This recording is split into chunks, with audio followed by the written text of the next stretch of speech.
Hallo Freunde, willkommen zurück zu .NET API Review. Hey look, we didn't regress from last week. All the 11.0 issues currently fit on one screen without, zooming out or anything. So, yeah, let's see if we can repeat last week, blazing through the backlog and burn down a half dozen or so. First up, introduce the full join LINQ operator. This is runtime 124787. All right. I think Eric is proposing I take the floor. I'm happy to do that. So Eric and I worked on this together. In .NET 10, we introduced left join and right join, in addition to the join that has always been there. These are the analog of the SQL operations, left join and right join, but they're also, they make sense in link to objects just as much. The case, so at the time we already discussed full join very briefly, but we kind of didn't think there was a lot of demand or reason to introduce this.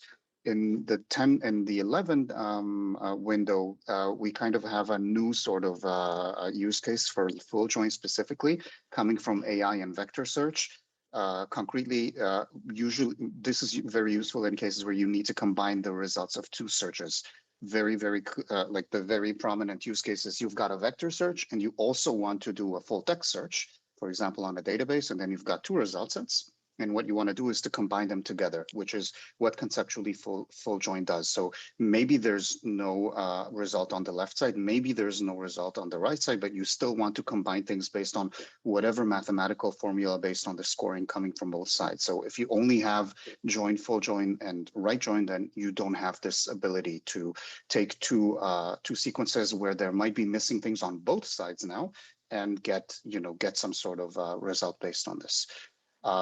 This first makes sense as a queryable translation mechanism for SQL, because SQL does come with a first-class full join operator, which all databases support. But once again, this is not just about introducing a queryable thing. We have a general symmetry thing between the queryable side and the enumerable side, and this is just as useful. And you could imagine the same vector search and full text search scenario happening fully in memory without any translation to SQL or anything like this. So that's kind of the background why this is this also happens to cover the full range of joins in SQL and all that, but the let's say the prominent use case that kind of pushed it for me was the hybrid search with vector search and AI and things like this.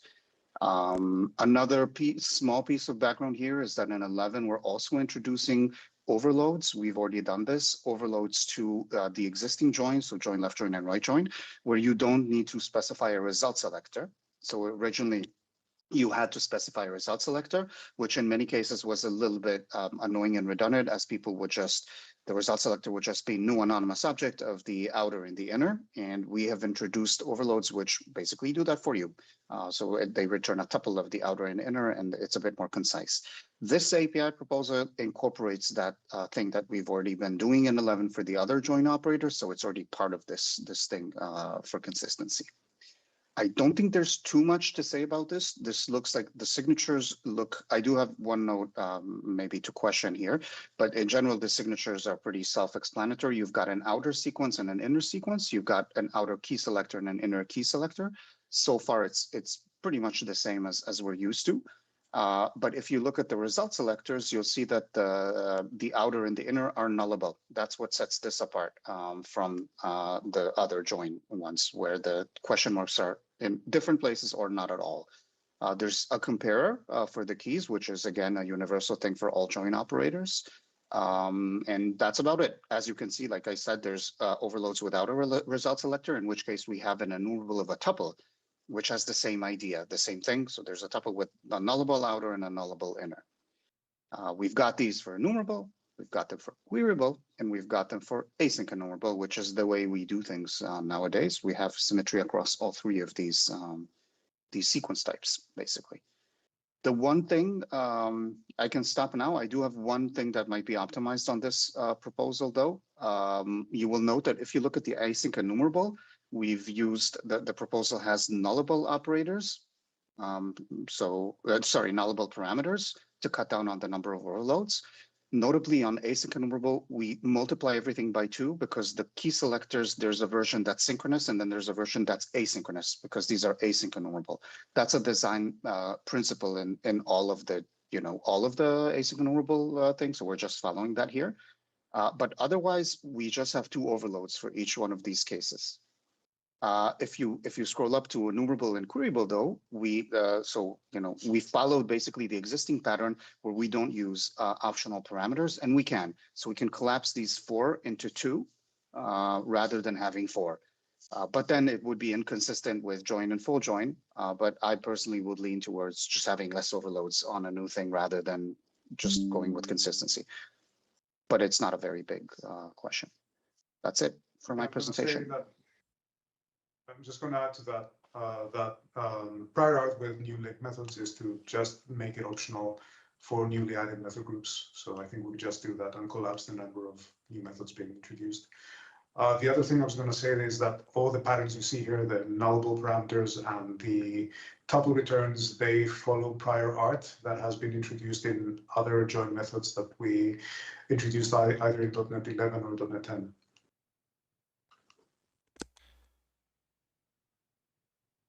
Okay. Oh, and Kalispera. Eric. Kalispera. So I'll say in my sequeling, I have literally never ever heard of full join. But the inner and outer make sense? Wouldn't they be more left and right? Because outer is what can be null and inner is what can't be null in an outer join versus an inner join. So a user has actually raised that exact point on the naming of the parameters and the type parameters, instead of calling them outer and inner to call them left and right. The problem is that we already have naming on the inner join. So the join, the thing that's called join that's been there for 20 years or whatever, it is called outer and inner. So in LINQ, for better or worse, up until now, outer and inner doesn't mean the sequence whose elements get picked no matter what, and the sequence, they don't mean that. They just mean left and right. I think it's still consistent because we're talking about the sequences rather than about the join type itself. So when you say an outer join, it's the join type that is in outer, rather than its sides. So we could say that we're okay from that perspective. But in any case, for consistency, it would be very weird now if full outer join had left and right, and the other 3 join operators had outer and inner. That's the basic problem here. Okay, so for join, which is in SQL terminology the inner join, because it requires that both be present, we already called them outer and inner. Correct. Okay. For better or worse. Sometimes we're great at naming things. I don't know if it's that much of a transgression. I honestly am not 100% sure. Because once again, there's the join type and then there's the sequences, and I'm not a super big expert on SQL naming. All right, so LINQ join, enumerable.join uses outer to mean left. Yes. Okay. Or first, whatever you want to. Sure, yeah. Saying it's this IEnumerable of T outer is, if I went and look at join, it would say the same thing. Yep. Okay. Yeah, I have the API docs, and I'm looking at enumerable join right now, and it's called outer and inner, and T outer and T inner.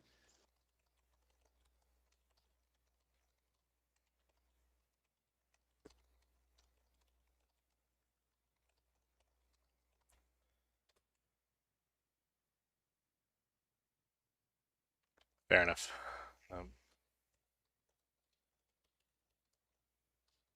It is a non-common operator to your first comment. It's true that it's rare. It's relatively rarely used compared to inner join and left join. Right join, by the way, is another one that is very rarely used, which is also why we didn't have full join until recently. But it does make a lot of sense in places where you're combining the results of 2 searches, basically, which is what this is about. And it is a first class, at least if we're looking at this from a SQL perspective, it is a first class language construct. So it's part of the SQL standard and all databases support it. So that comes from that as well. Yeah, but at this point, I would hate to add it because we'd have to call this outer when it's actually no. This would be the outer for right join, wouldn't it? All right. Yes. Yeah. Yeah. All right. Fine. I guess if we added right join, it would Outer actually be is the one just- named correctly. So, Yep. Outer just means first here, which is Yeah. not amazing. Yeah. all right. And Eric, or sorry, Eirik, you said we should just default the comparer because we've already done that link. Yep. Okay.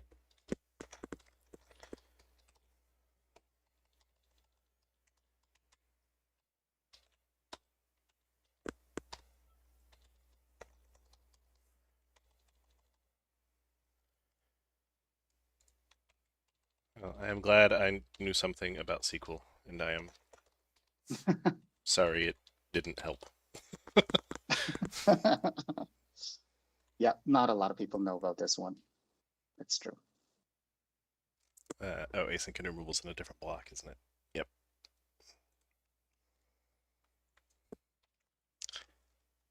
I was confused because I ran out of code. Ah. All right. So given outer and inner, everything feels right to me. Does anybody have any other feedback?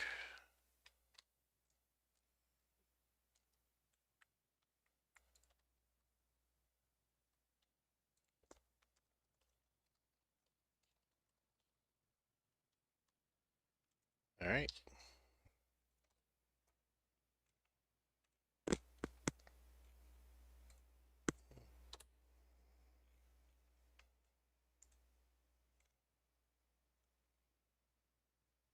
So defaulted comparer,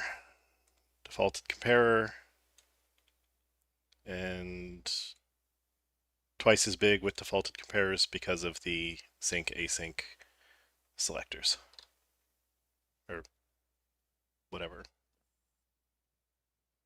Value task was somewhere here and here. Okay. All right.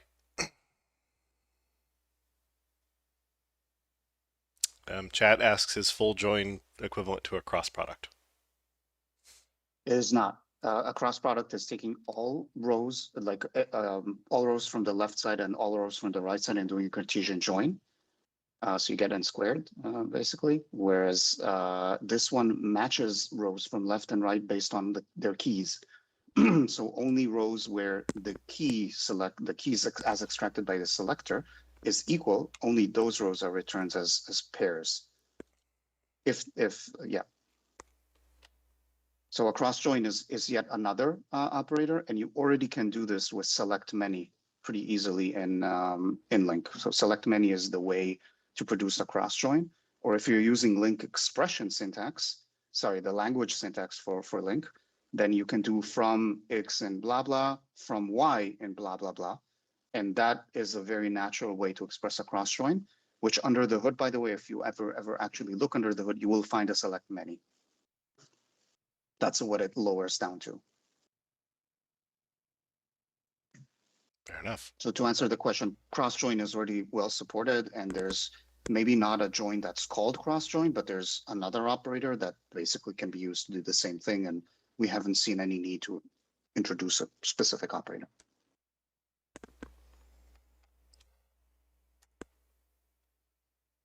Yeah, in fact, this from works just fine for that scenario.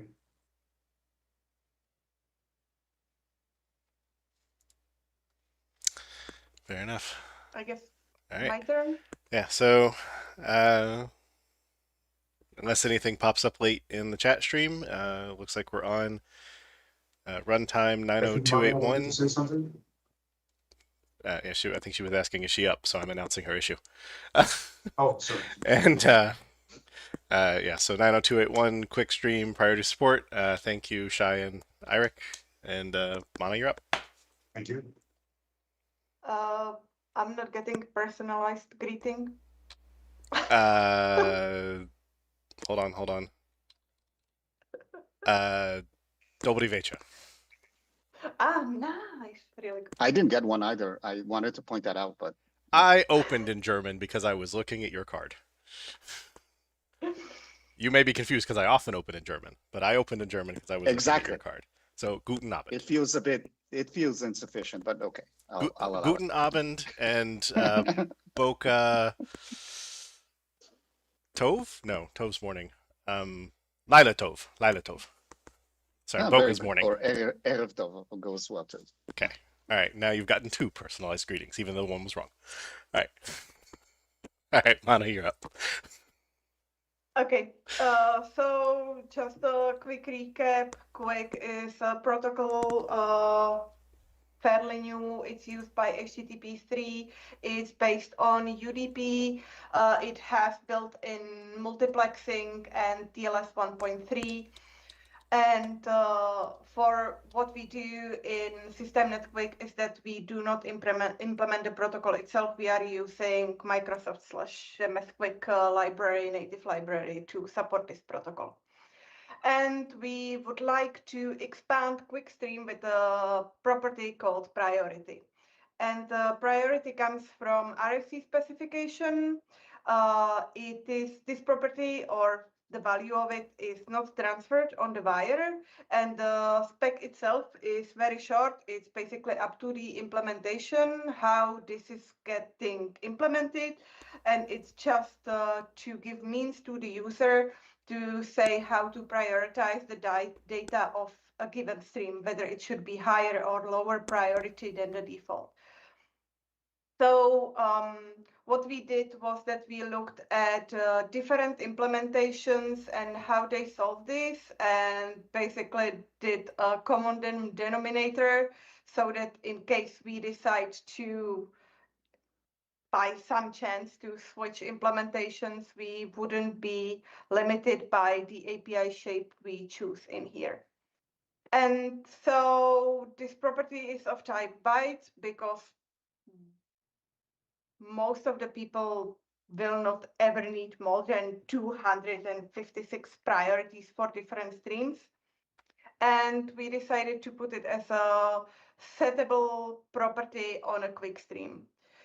The disadvantage of this is it means that the quick stream is becoming mutable by this property. The advantage is that it's very straightforward, very easy to use, and if you don't want to use it, you don't need to touch it, you don't have to provide it. Whereas other options, which are lower in the as an alternative API designs, where to have it as a property on options or pass it to accept incoming streams, so the users would need to be aware of it, even if they do not want to play with the priority at all. That's even slightly lower than the quick stream options option.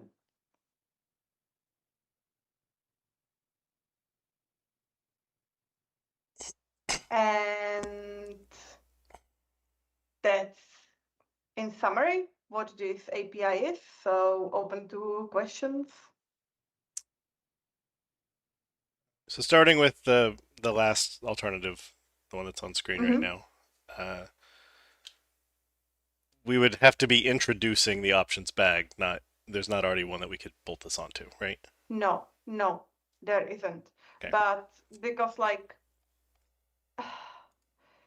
we don't want to do the boom of overloads in case we come up with another property that we would like to introduce to the stream. So in case we have something like this, we opted to do options class instead of just simple overloads with byte priority parameter.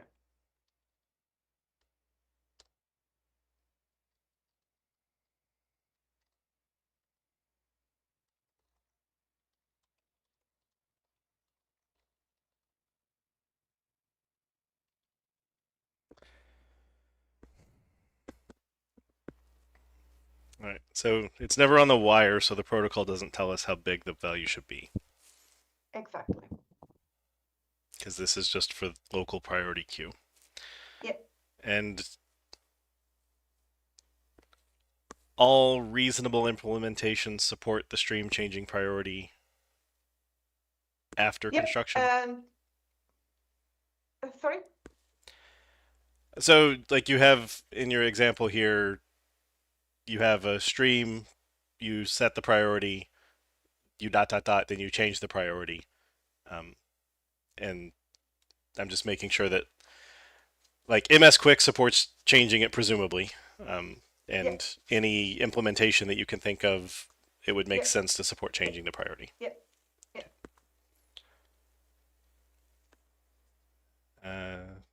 Chat's asked, what's the default value? I believe it was 7F.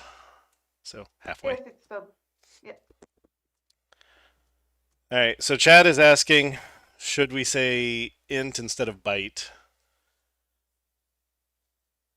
And I feel like you had in the explanation here, so I just want to see if I understand it, that since it's not defined by the protocol, there's concern that if we used some other library on a different OS, that they would only expose it as a 1 byte value.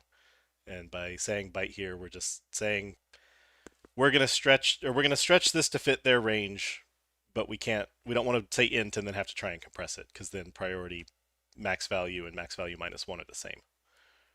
Yeah, exactly. Okay.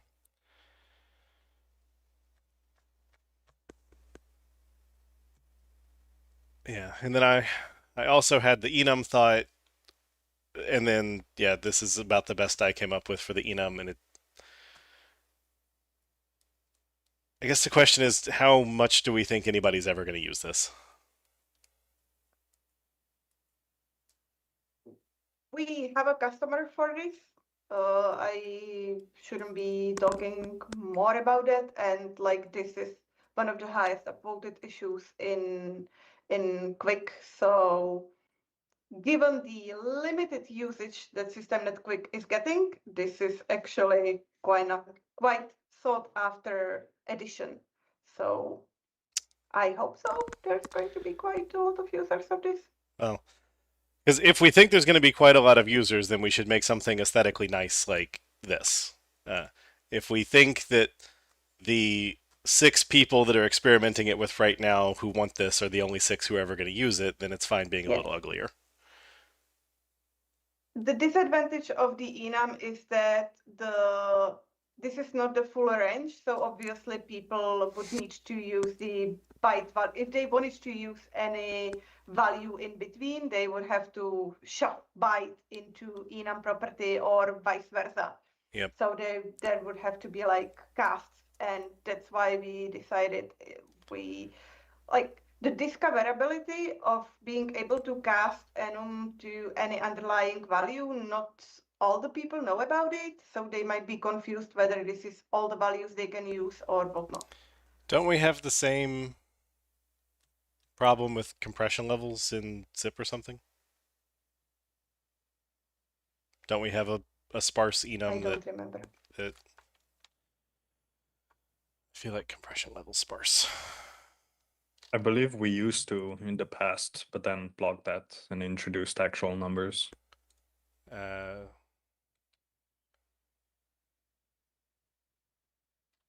Fair enough, because I see here none, fastest, and best, where it's clearly skipping numbers 2 through 8.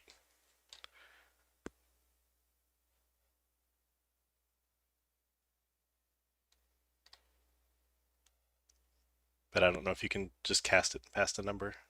I mean, well, I guess this is an enum for native, so I'm looking at the wrong one. Okay, no, so our public compression level is opinionated. Okay. Never mind then. I guess it's also a question of how likely it is that people will need more than 3 values, like differentiating more than 3 priority levels. I don't have answer to that. Absolutely no idea.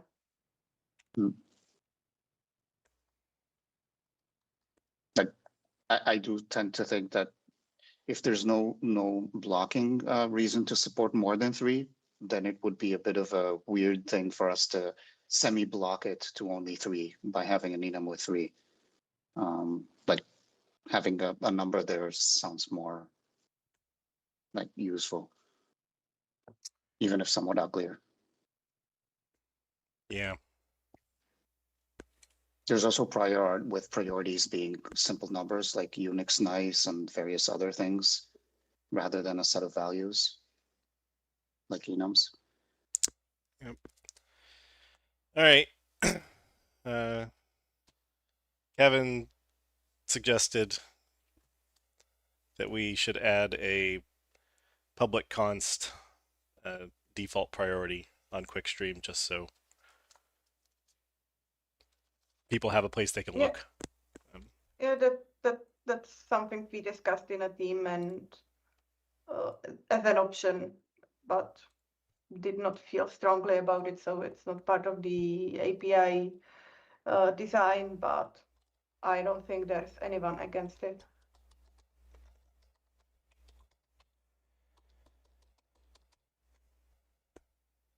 But I remember, Miha, didn't you say something about static read-only versus const versus... Yeah, so the question is, do we ever expect to change it? Or do we want the ability to change it? Given that this is a byte and we're explicitly picking the middle of the range, it feels like const could be fine. So the difference is const gets read by the compiler and embedded as a literal in the output IL, and static read only gets read at runtime. So static read only we can change, and const can literally never change if it's public or protected. Given that we are doing our own translation of the values to the underlying implementation, like for instance, there are even implementation that have like the lowest value means the highest priority, whereas in MS-QUIC it's the other way around. So I think it's fairly safe to say that we would not change it. So const might be fine. But I think that one of the arguments against it was that you can just read the value of priority when you get the stream. And that's it. Because like it would by default contain the default stream priority. Yeah, I just feel that we're usually pretty good about exposing reset it explicitly to the default without instead you needing to remember to capture it at the beginning, or newing up a new one just so you can ask what the default value was. All right, so I doodled a name default stream priority. Anyone want to argue? Not about the name, I guess more a question for Manya. Like, by the fact that we're exposing the constant, does that potentially lock us into more overhead if we're forced to like configure something for every stream, whereas if someone just doesn't care about priority at all, they might now have more overhead for us changing things under the hood.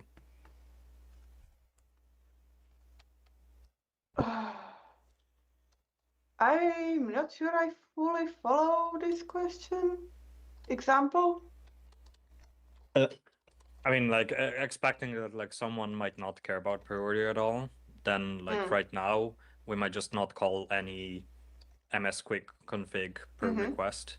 Whereas if we specify and document a default, then we're basically forced to always configure requests forever. No. Okay. No, the implementation of MS-QUIC would need to change to not to have the default value as a middle of the range. Let's say it this way. Okay. Then no more concerns for me. Okay. I think Kevin's doodle in chat and another person in chat has suggested not having the word stream that I inserted in the middle. I guess default priority makes sense. So Yeah.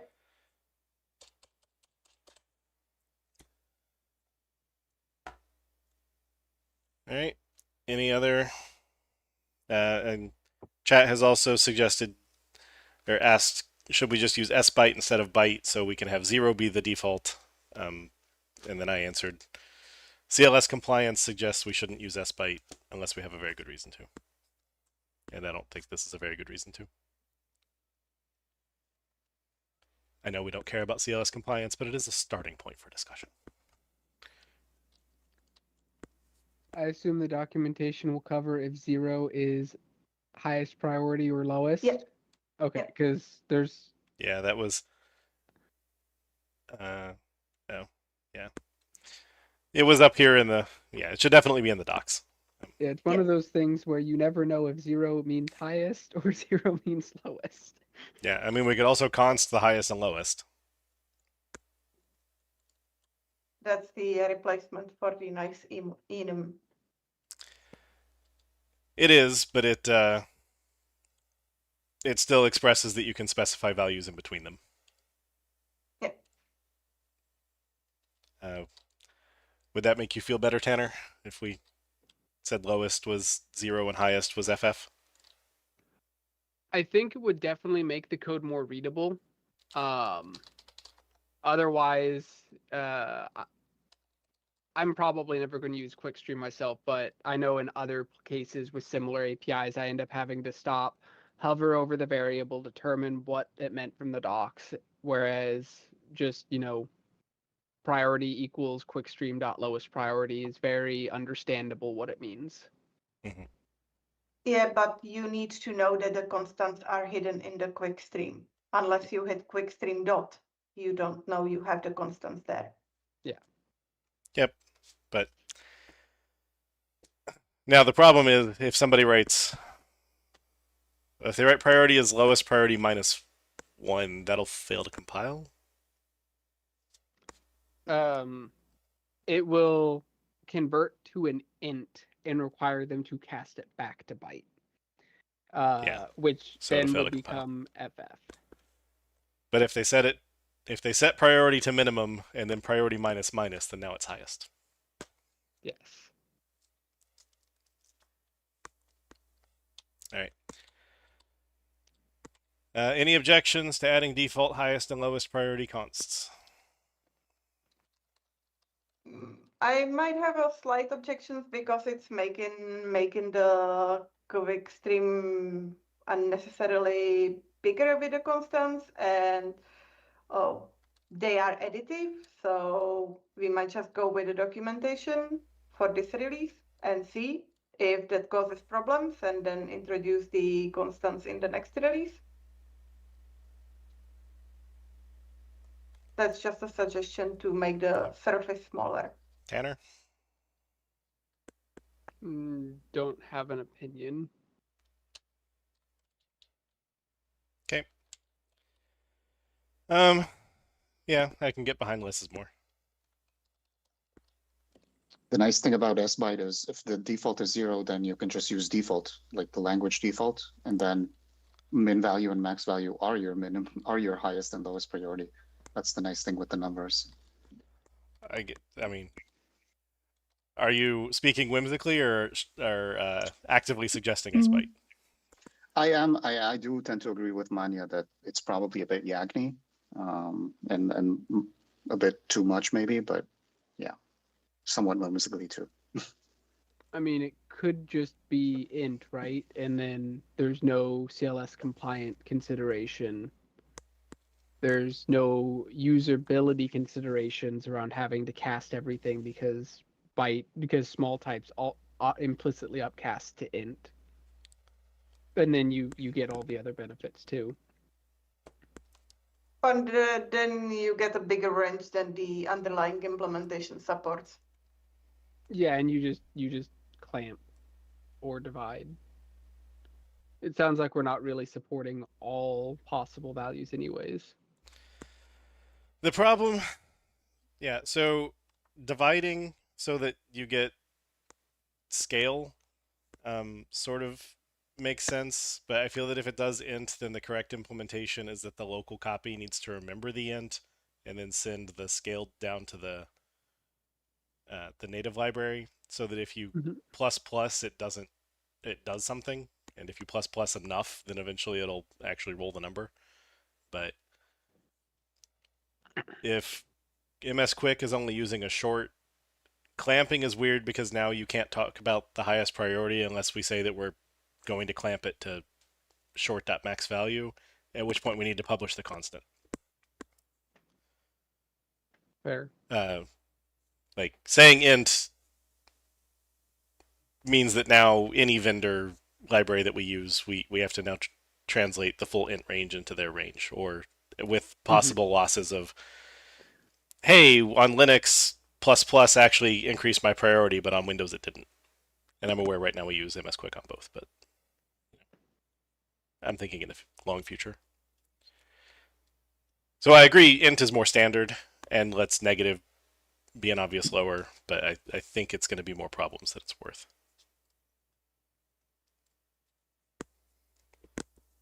And then if we want expressive ranges, I think byte's the best one. Otherwise, do a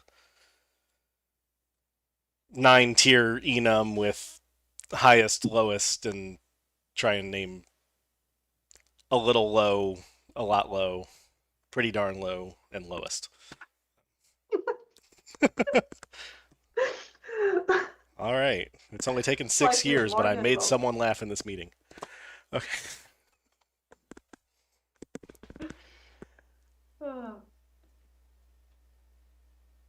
So,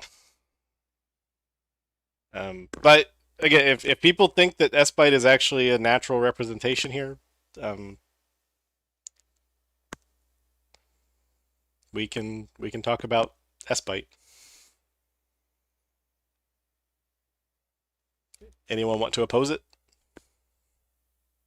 Feels odd to me. I would prefer byte. Okay. Yeah, you still have min value and max value. The only change really is what default is, and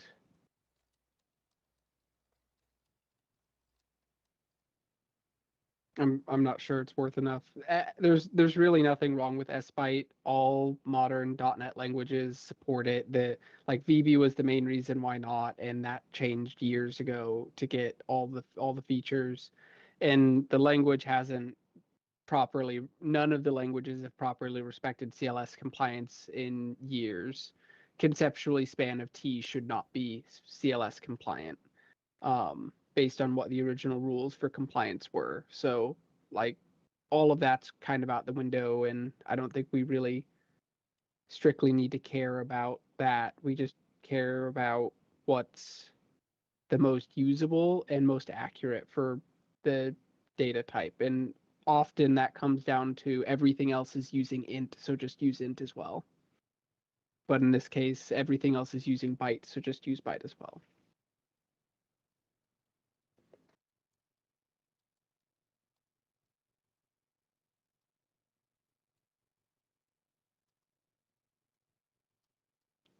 All right. Yep.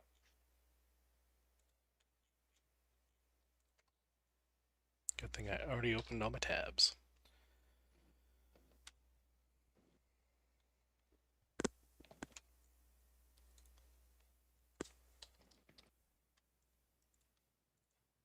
Okay.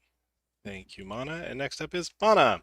Add common video types to media type names. Runtime 1, 2, 4, 3, 9, or 2.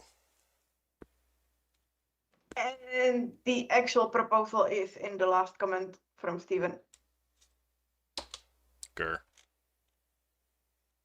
Yep. But it's shorter, so I'll give you a pass. That's just it. Fair enough. Can anyone confirm for my sanity that Apple's official branding on QuickTime is a capital T? I'll see if I can look up, or if Firefox is going to refuse to open new tabs. Yes, it is capital T. Okay. And Webm, the M should be lowercase. Looks like it is capital M. Although, so the it depends on which thing you're looking at. Their official logo is all lowercase, but in text documents they use, and Wikipedia uses capital W, capital M, as does their website for the non-logo title.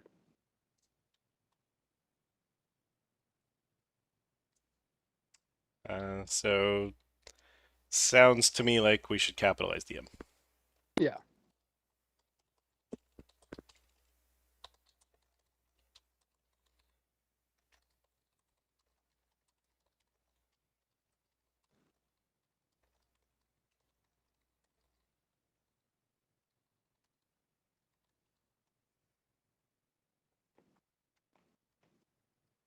And I think the capital M makes it easier to read too. So, and MPEG is a 4-letter abbreviation, so only capital M is correct. MP4, I think technically our rules say should be all caps, but I'm fine with lowercase because it's next to MPEG. Anyone want to opine? I'm not sure that it would be according to our rules. 2 caps. The ambiguity there would be, and why I think it's fine as MP4 is we say all 2-letter acronyms, and this one, while it only contains 2 letters, is 3 characters, and so maybe the guidance should actually say all 2-character acronyms.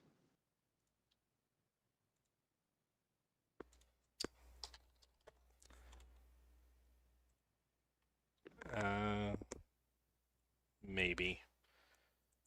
But that would be the argument for why the current spelling on screen is correct. That's Fair enough. what I would say. I'm just trying to think. I know that crypto is a weird namespace, but like Yeah. I'm just picturing RC2 and RC4 written with a lowercase c, and that kind of makes me want to vomit. These are sort ones of where the up down up here yeah. looks a little weird to my eye, but It's one of those things where if it weren't for the rule of Pascal case, it looks more weird just having the capital letter at all. Mm-hmm. Yes, all lower looks fine, all caps looks fine, and then with MPEG, I think all lower looks fine, and Pascal case looks fine. Yeah. Well, and then MP4 is technically MPEG 4. Yeah, but part 14. But written for 8.3 conventions. Yep. And some type codes use MPG4 instead of MPEG4. Yep. All right. It's currently presented as lowercase. I don't hear anybody arguing for uppercase.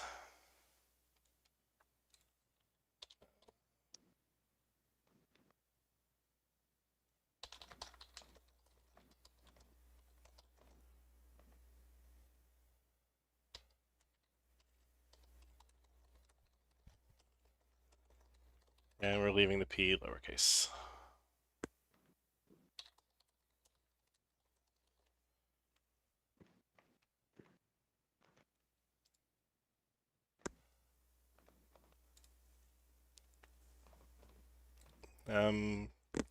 So the top post was very, very completist, but Chad is asking, should the H264 and H265 be in here? Because those aren't. Oh, I see. think that the argument was whether it is the container or the codec itself. And that in the context of HTTP request response, you're going to have container. Okay. Yep. I see that was answered there, but thank you for saying it anyway. And then, does this video class already exist? I think so. Okay. But I'm not 100% sure. Well, let's look, because if not, we need to discuss it. And if yes, we don't. That's part of why I like when proposals use partial to indicate the type already exists. And that we're editing an existing type. Media type names. Oh, does not look like it actually. All right, so what's under media Or type names? Application for things starting with application, font for things starting with font. All right, video looks like the right word to me.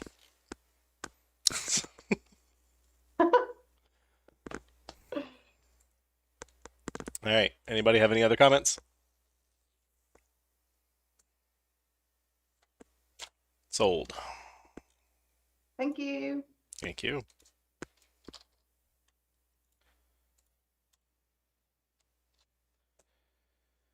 All right. File open should have non-throwing alternatives. Adam's not here and Tobe's not here. Does anyone want to play the advocate for this one? I can. It's a fairly well-known and straightforward issue. Although I'm not entirely sure I agree with it, but we can get to that. So just needs an advocate, not a supporter. Yeah. The general premise is we have file APIs. In some cases, we have non-throwing variants, like you have the ability to functionally do create or open, create, and then you have the option to be like, oh, I want to append or not. But there's some scenarios where you don't necessarily want to create a file if it doesn't exist. You literally just want to say, open this if it exists and otherwise fail. We, of course, have if file exists, and you can do a two-step check, but that due to disk systems being fundamentally asynchronous to the CPU and the rest of the hardware is racy. So the proposal is we expose APIs that allow you to explicitly handle this race condition via the standard pattern of try open. And it's got the overloads that match the existing open APIs that we have.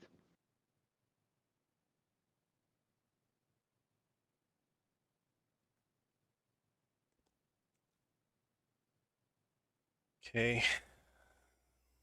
And then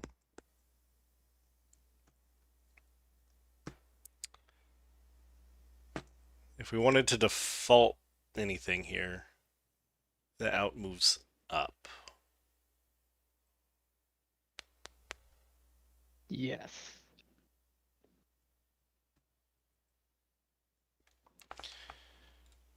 Just file that open do. It's got 4 overloads and I think no defaultables right now.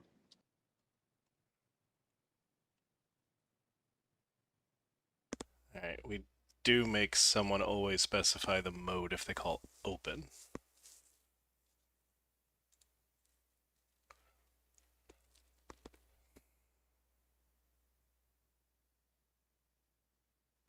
No, there's the string file stream options overload that doesn't take the mode. Yep. Which I think is missing from this set because it is a newer API and this is a really old issue. At the bottom of this issue, there's actually a comment from Steven with more API shape. I'm guessing that's the updated proposal.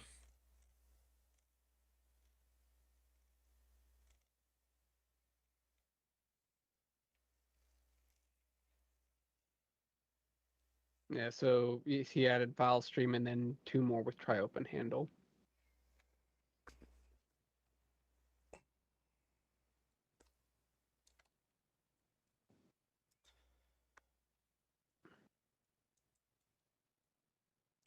So, I can say certainly one of the problems that people have with file.open is specifying the mode, because open is a mode, and then they get confused.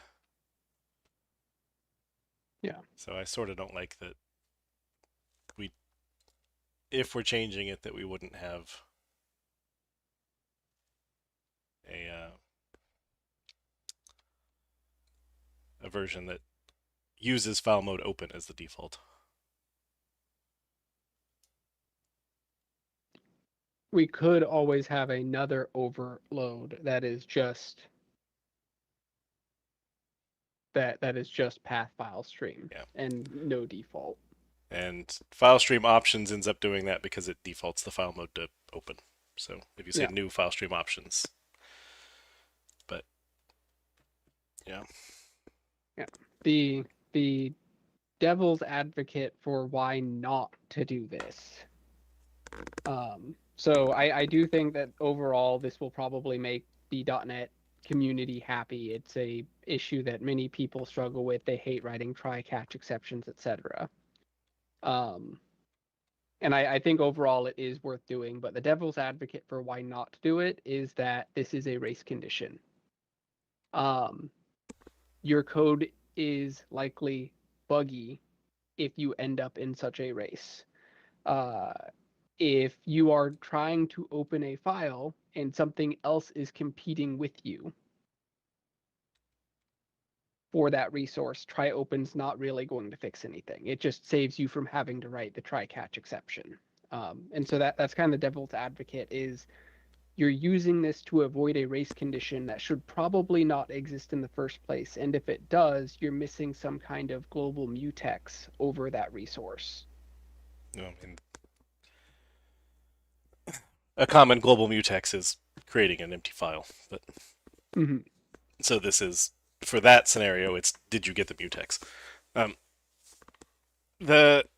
assume that the implementation of this is going to be just call the native function, which gives you the file handle or error, and then instead of throw, it says return false. Yeah, and then the other one will just basically be if try open, succeed, else throw. Yeah, so I actually think that this is reducing race conditions because it's gonna it suggests to people don't write if file exists file open to avoid your exception. It's just called try open. Yeah. Now, if file open or if file exists open means that you'll still get an access denied exception out, and which is a thing that you may want to handle differently. And so I'd say that's really the biggest argument is this is, well, I guess no one's here to say what the false is intending. Is access denied still going to throw and it only returns false if it can't do the thing the mode says? Because for open that would be false means doesn't exist, but that permission denied could still throw. For create it would mean the false is the file already existed. I think create new would mean the file already existed. Create deletes the file. Sorry, zeros the file if it already exists. So I think create new and open are really the only two that can have a false, unless permission denied is also supposed to be false. But that feels it feels like this should be for file not found exception in particular.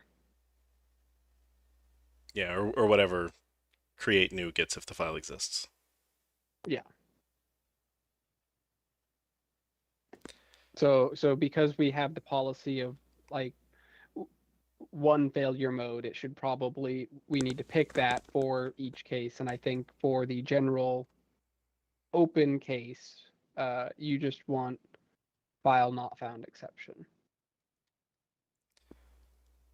Yeah, and then I kind of just want to squish all of the try opens into one.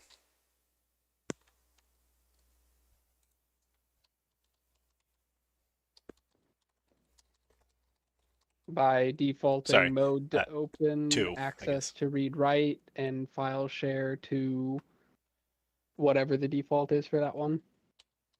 Yeah, by defaulting mode to open, and then everything else to what would happen if you called try open with open, unless it. I don't think file.open changes it does. Should we could alternatively remove file mode altogether and just have try open and try open or create. I guess that doesn't cover truncation, Yeah.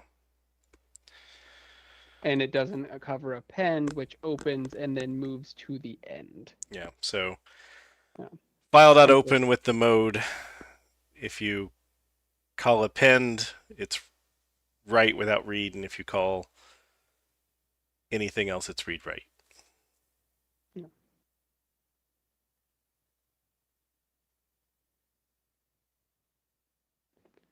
And then I feel like it can't return false if you do file mode create new, because that one is supposed to explicitly throw.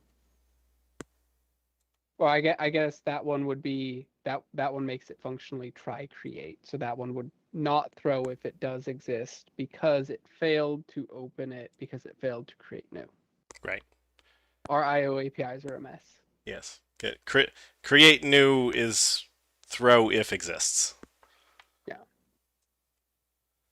And so create new and open are the ones that change to return false if it does exist, or if it does not exist inversely. So create new is return false if it did exist, and open is return false if it does not exist. Covering the case of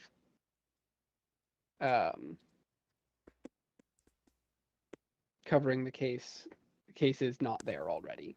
So I want to open but not create it, and I want to create but not if it exists.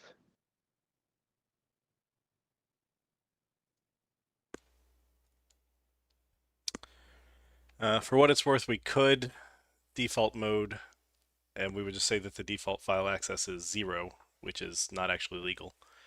But we would just say if file access is 0, we determine it from the mode.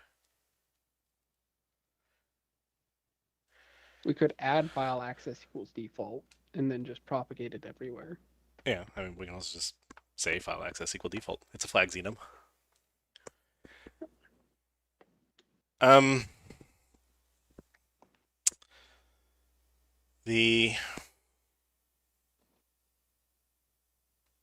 Yeah, so it feels a little weird to me that we would then have the Boolean false. The falseness is determined by the mode parameter. Yeah. Right, like, because I'm just trying to think of the docs, right? Like, the floofiest way of saying it in the docs is returns false if it can't do the thing it said it would do, which is what a try API does. But this would be returns false if file mode is open and the file doesn't exist, or if the file mode is create new and the file does exist. Yeah, so we'd still throw if mode, access, or share are a invalid value. We'd still throw if path is in an invalid format. We would truncate would return false if the file doesn't exist. I'm reading the docs. It says truncate fails if the file does not exist. So. We'd still throw if path is null. We'd still throw if access was specified as read and the mode was one of the create ones like create new, truncate, or append. We'd still throw if path was too long. We'd have to decide if the directory was not found counts as the same as file not found. I would think it does. I don't think we get a distinction from the OS. We give it a path and it just tells us int or whatever. Yeah, and so I think we'd count directory not found and file not found as the same. So we'd return false for either of those. And then that leaves unauthorized access and IO, where we'd probably have to make a determination on whether those still through or returned false, because it's still conceptually failed to open under the constraints given, but they're kind of special constraints given.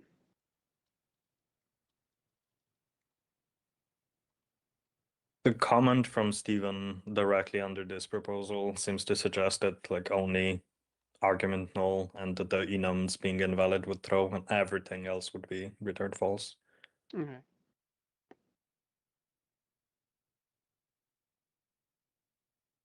That I think makes sense.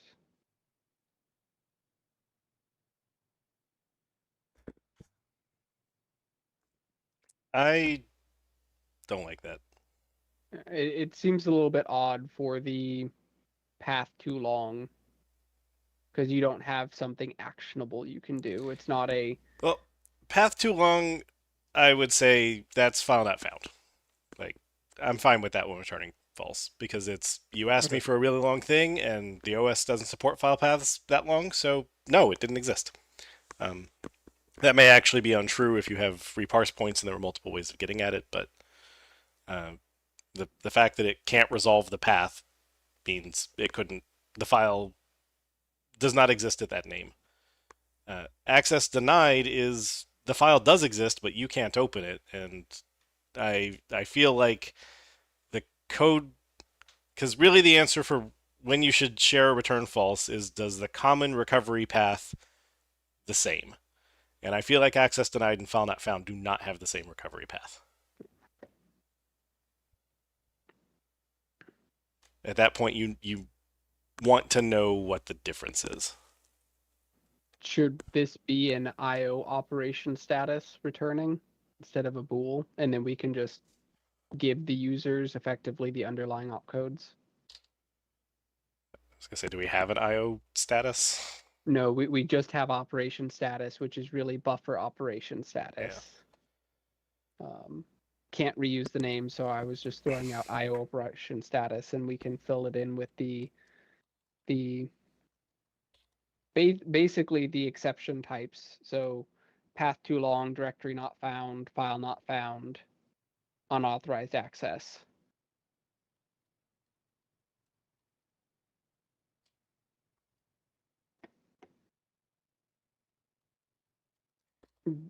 We already get that back from the OS, and we're already mapping that to the exception type. So just return that directly to the user. Let them decide what to do.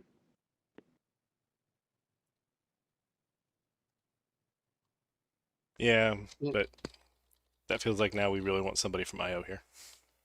Yeah. I mean, we could kick it back with feels like there's more error codes that need to be handled. Think about in IO operation status enum, and then we'd be happy to re-review it.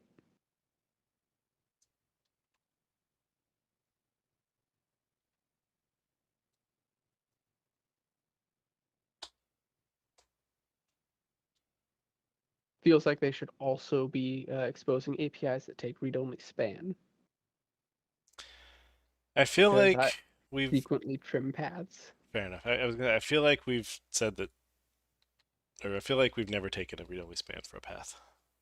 Yeah, I think we've kind of said the IO costs are high, but I feel with SSDs and memory mapped files and other things, that's not always true.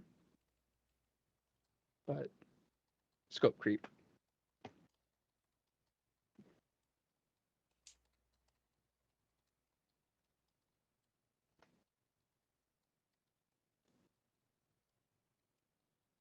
This does feel like something that would warrant an operation status equivalent because of the complexity involved, though. And because every underlying OS API has effectively that enum already.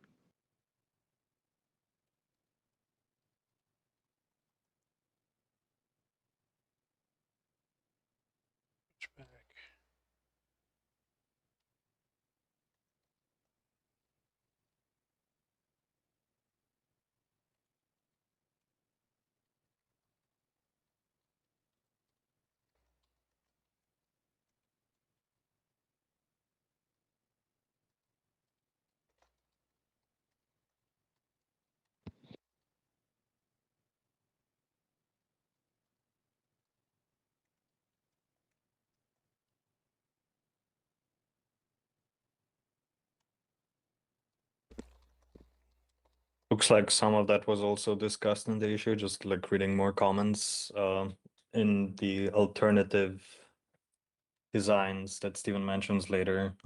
It's a mention of Jared saying that 99% of the use cases are covered by a bool, and there's apparently an existing API proposal for an enum for errors.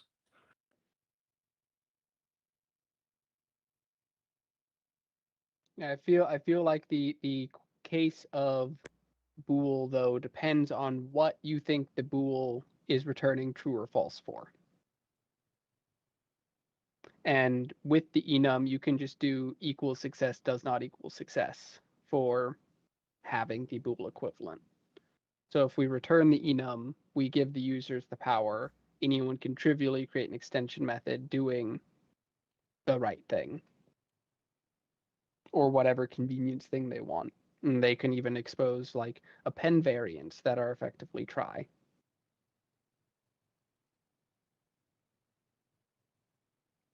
So it's kind of the workhorse that unblocks everyone.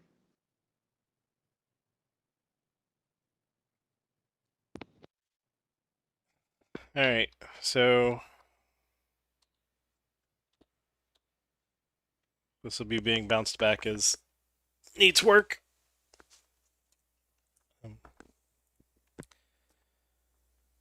The two comments being, let's just try and make try open be easier for open with just a path, so we can squeeze these, but then also that the current proposed return table is contentious.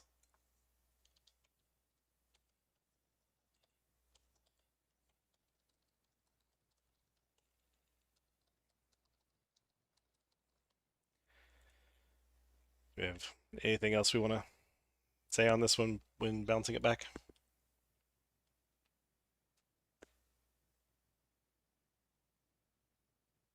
I think that's fine.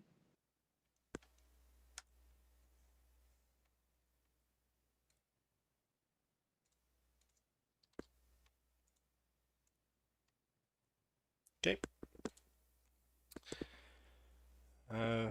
Random.next of t, runtime 75431. Mr. Tobe is absent, so Tanner, can you advocate this one? Yeah, and I think this is another one where the actual proposal's down. I thought I had asked for it to be copied up.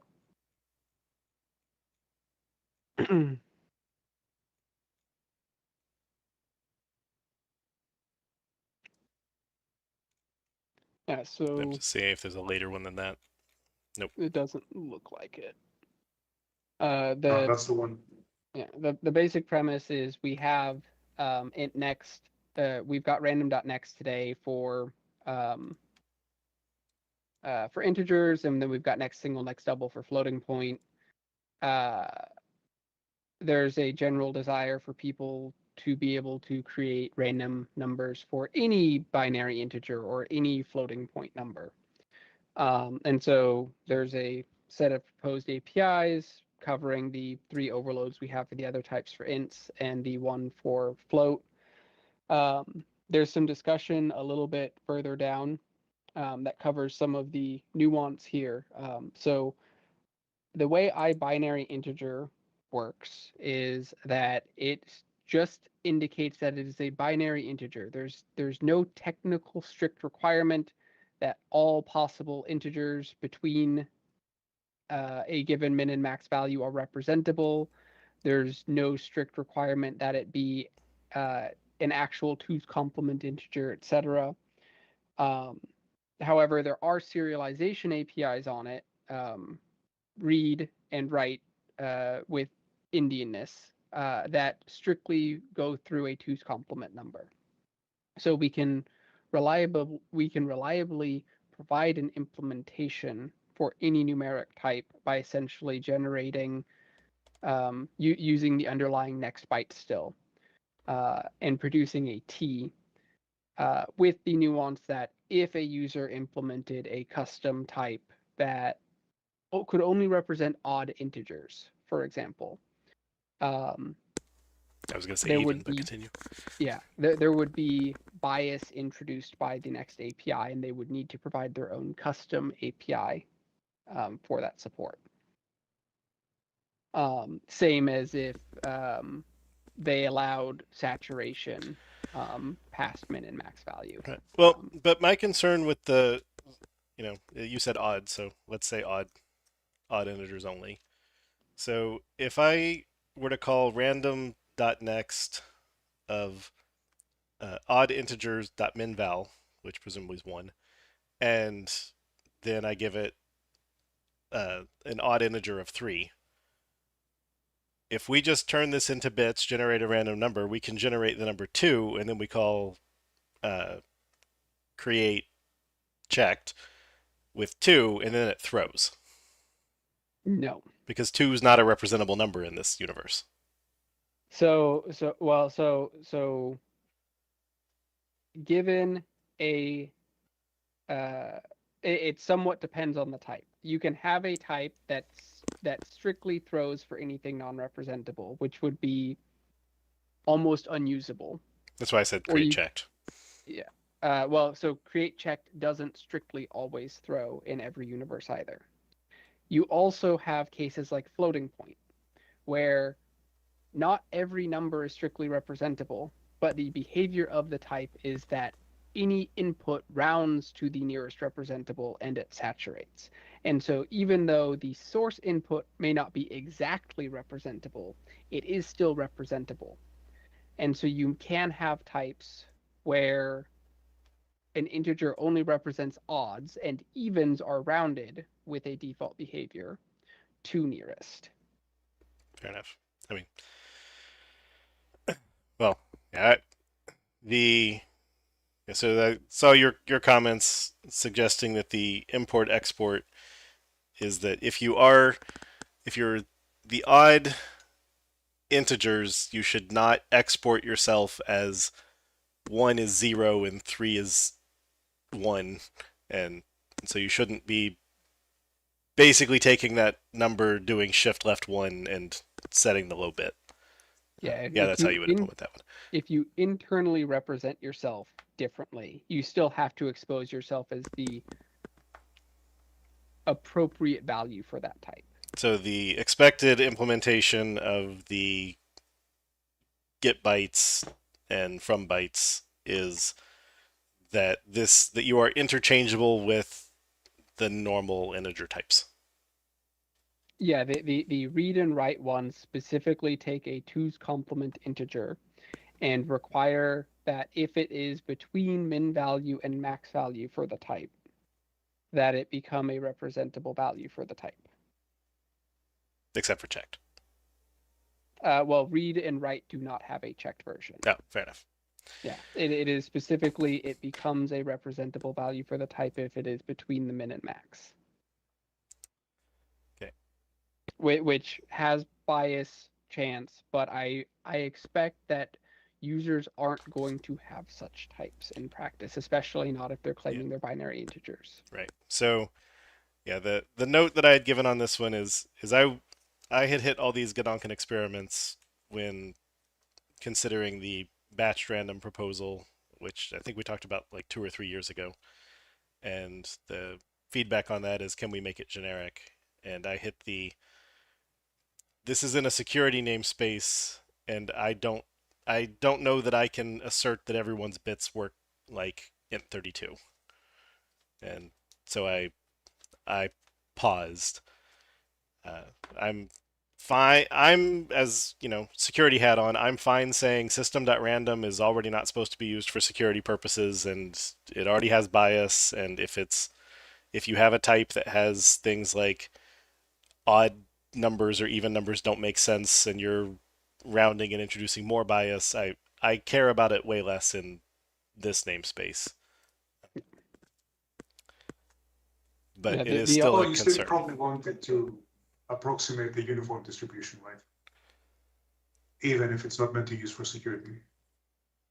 Right, and that's, but if you have a generic API that has to make an assumption somewhere, And so if we expose a generic API for integers, we have to make an assumption that users aren't doing effectively ridiculous things with the type,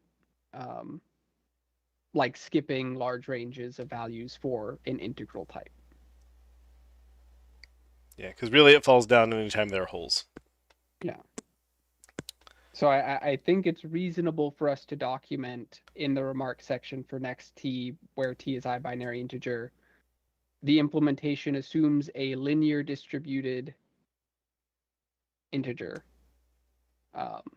If it is not, you may get unexpected results. And that Yeah. will work for the 99% of types. And is the next that does not take a max value capable of returning max value? Yeah, because it's constrained to min max value. Right, but but if it I would assume it's exclusive for max value, same as the other APIs. okay, because Kevin, correct me if I'm wrong and you remember, but I feel like on the CSPRNG we added a like next int that takes no parameters that is capable of returning the max value. It's the only way you can ever get the max value. But no, the upper bound is exclusive. We didn't add an overload that would return max? We added an overload that took no parameters at all. Right. Which is the same thing because we don't have it for every type possible. So if you want one that includes the upper bound, it's going to be the first overload of next that doesn't take. Right. But that's what I'm saying. Our zero argument version can return int.max value. Yes. But none of the other overloads can. Correct. Yeah. Whereas for random, next is effectively just min value equals 0, max value equals max value. Yeah. Because I think we added the zero argument one later because somebody wanted a 32-bit, like, just flip 32 coins and tell me the answer. And we're like, here you go. So.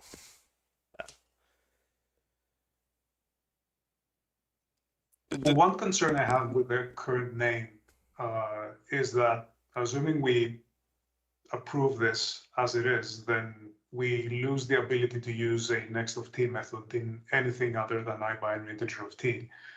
I think I kind of preferred the original naming where this was explicitly named next integer. Yeah, I've got a and comment I think, just below that says the same.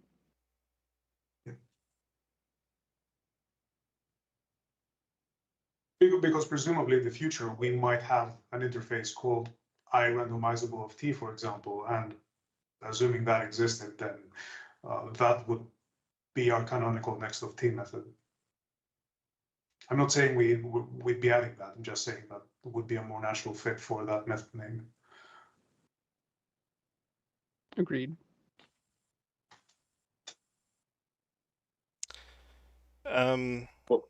How are these nexts powered? What do you So, mean, like implemented? I was going to chime in on that. They call the internal, thing that powers give me some random bits. They're not virtual. Right, because it's the existings are all virtual, so these have to be deferring to something. Right, but if you read the comment right below the code block, it says the recent things that we added, get item, shuffle, hex string, etc., they are not virtual. So we've went from everything's virtual to we don't do virtual now. And I wanted to raise that when we did this for get items and get hex string and etc., the lack of virtualness on them, one of the things that we got feedback from, I think it was either the community or Steve, I don't remember who, said that some people that derive from this type might want to specialize implementation specifically for their use case, just for like next float. If next float can't be overridden and it has to go to get me random bits, then they're kind of being shoved through a API contract that forces them to implement things less efficiently. So I don't know if we want to go back to virtual or not, but we have received feedback that make it virtual was better.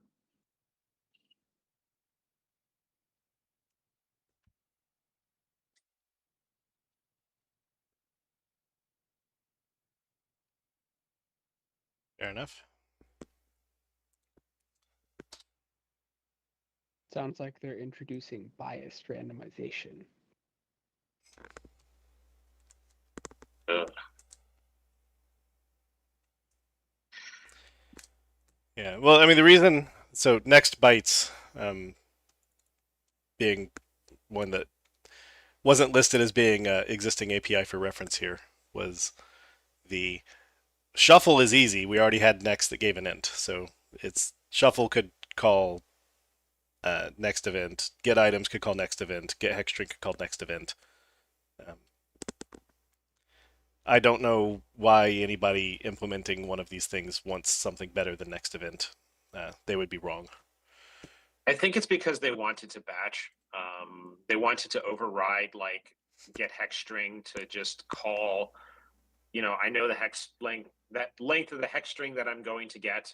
So instead of like saying like, hey, get called next int 16 times or whatever between, 0 and F, they could just call get random bytes, flood it with random bytes, whatever, and then return it. So that was the one that came up for get hex string. I don't know if that same scenario exists for float or next, but that was the one that came up. I guess that's exactly the batched random proposal, so it was probably the same as the batch random guy.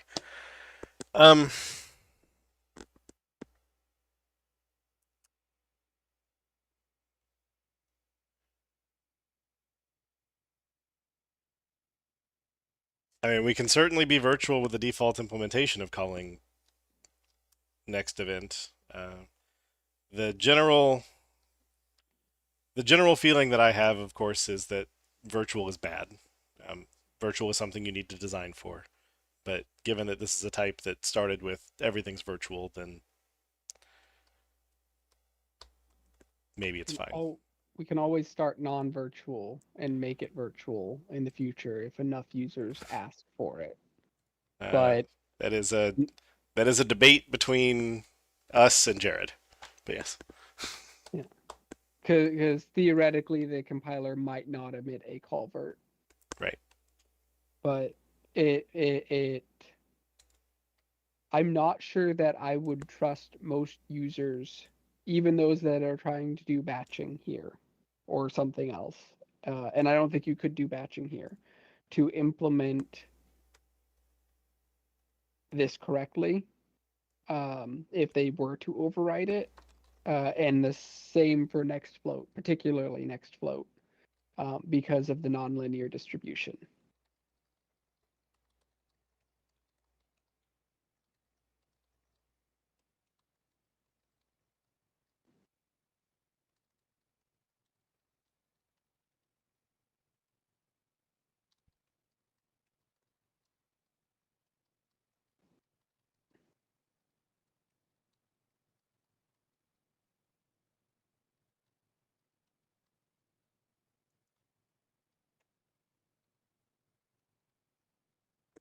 Sounds like nobody. So Kevin addressed or brought up the virtual concern, but I don't hear anybody strongly pushing for it. So we'll leave it as non-virtual until somebody screams.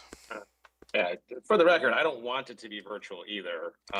For the reasons we already said. That's why I changed my verb to you mentioned feedback. it.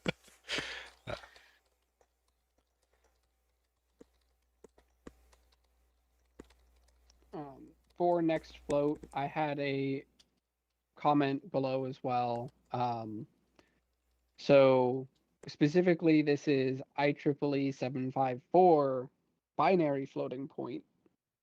We are working on adding, they were approved in API review a couple years ago now, and they should get checked in this release, the IEEE 754 decimal floating point types, which are base 10 instead of base 2.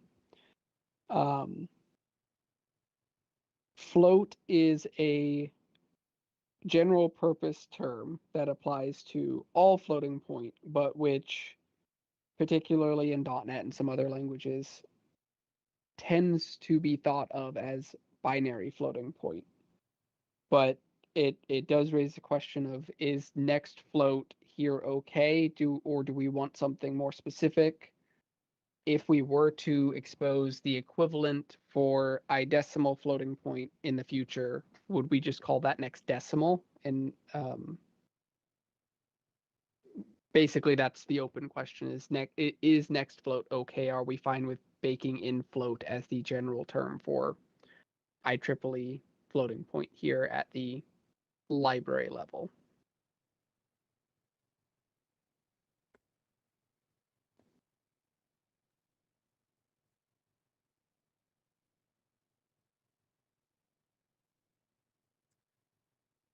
So I'll say the concern I have about calling it next float is different. It's that in C#, which is our flagship language, we have the float keyword, which gets spelled single in API because reasons. So I see this as just the, I'm pretty sure if I opened the PDF, the spelling table says float is spelled single, never float. And I know that this is different because it's the generic concept instead of the specific type, but it just feels like naming it next float is a crack in the levee, and then people are going to start arguing to not name things single. Single was a terrible name. It should have been float 32. It should have.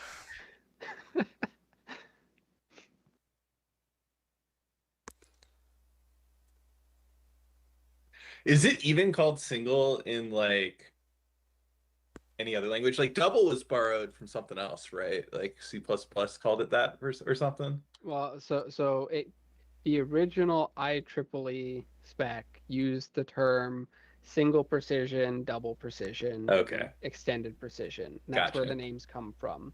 However, the formal names are, like it says there on the screen, binary 32, binary 64. But most languages, most newer languages that aren't following C have opted to use float 32, float 64, or F32, F64, specifically to avoid those types of ambiguities.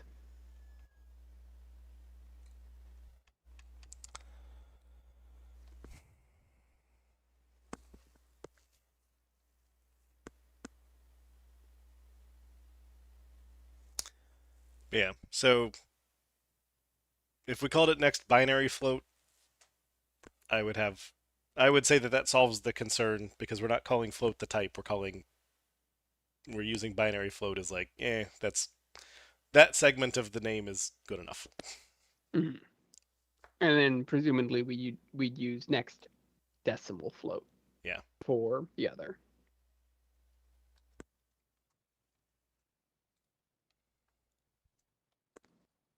Yeah, that seems reasonable to me.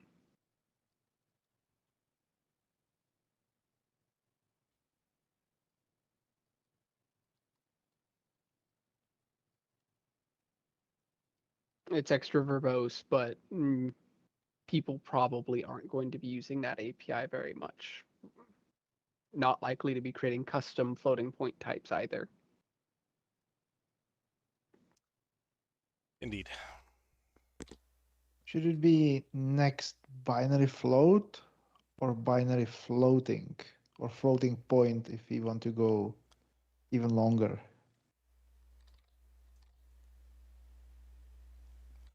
I feel like float's long enough. It is definitely a vernacular word for the type. See, also it's our keyword. I think if it weren't for the bad library name of single versus the language keyword of float, and everyone wanting to use the language keywords in type names anyways, even though we say don't, that next float probably would have been the name we went with. So next binary float seems like the next best thing.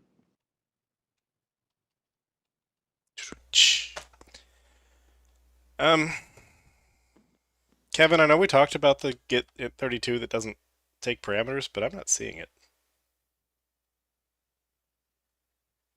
Am I hallucinating? Random number generator? Yeah. I only see two get int 32s. I don't see the Oh, third. you know what? I'm looking back at the original proposal. We said we'll do it if someone asks for it. No one asked for it. Okay.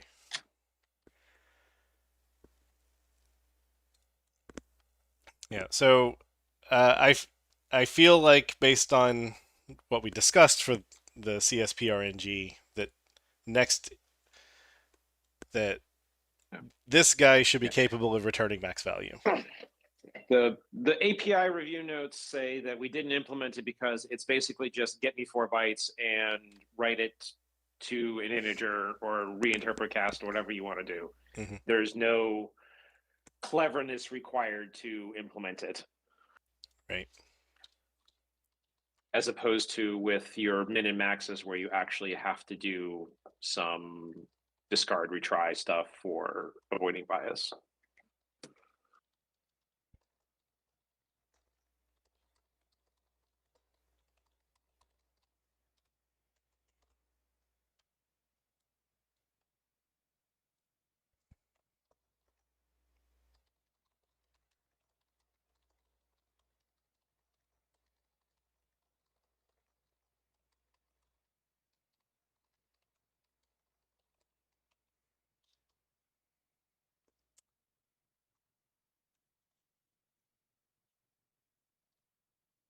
How exactly does next binary float work? Like it returns a number between 0 and 1, right? How does the implementation for people that just implement that interface have a concept of understanding what 1 is? So the type itself exposes 1.0. But basically the way it works is binary floating point numbers have a and the interface exposes APIs for it, have a exponent width and a significant length. Mhm. And the way that binary floating point works is it's based on powers of 2, and it the distance between values changes every power of 2, including negative powers of 2. So you get a linear distribution of values if you take the number of significant bits and use that as the width of the underlying random bits to generate. So float needs 23 random bits to get a linear value between 0 and 1. Double needs 52 or 53. And so we basically end up checking how many manticipants does t self.1 have, generate that many bits, and then adjust the exponent accordingly based on that. And it gives us that linear distribution. Okay, that makes sense. I didn't scroll far enough down in the interface on the documentation to see. It's a everything. very long interface with a lot of methods. Okay, yeah, it's easier for me to ask. And notably, our internal implementation for next single and stuff works the same way. They we do a couple optimizations, but effectively we are doing getting 24 bits, doing a shift left, shift right of that, and multiplying. And the arithmetic all works out for proper linear distribution given the power. So my Monte Carlo simulation with floats is safe.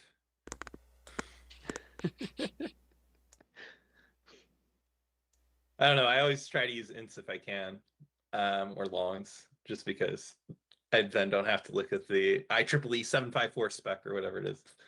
But yeah. Yep. And ask if your random number generation algorithm generated a random exponent as well, which would bias you toward the extraordinarily tiny numbers. Exactly. Because 50% of all representable values, so float 32 has 4 billion representable values. 50% of those are between -1 and +1. And the other 50% are between +1 and just over uint 128.max value. And the negatives. Yep. So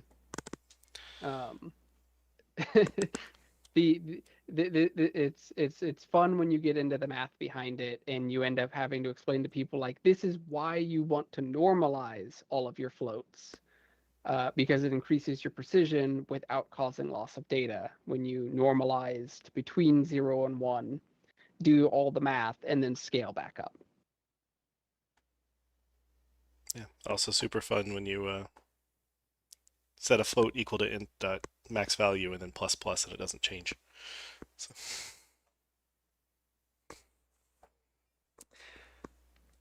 I think that one works out right.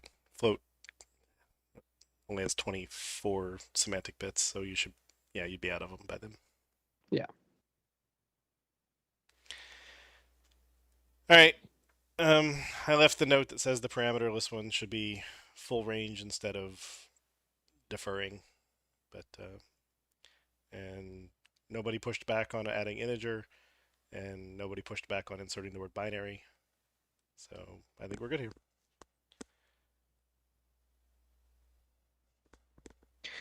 Ignoring the fact that it's not being proposed, would we entertain the same API shape for the actual random number generator? Or would there be more concerns? So we already have these two. Oh, wait, so we don't have the generic. So the CSPRNG, I'd need to decide how I feel about the problem of holes. And certainly we could just dock that if your type has holes in its representable range, that I don't care. But in a security namespace, saying I don't care feels difficult. And this would be the part where if you'd believe that you don't have a conversion from the integer 3, but you do from 2 and 4. Like because all we can do is play with bits and then give you a bit back. And that's what stopped me from doing this. I'll say 3 years ago. It may have been longer now. I'm getting old.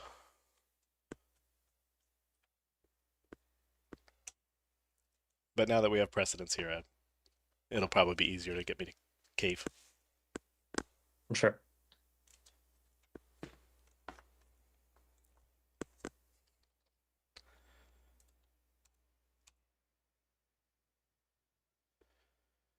All right.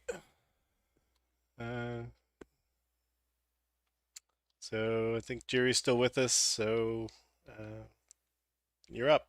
Add Fluent options builder method that adds validator types. Runtime 115-200. Yep.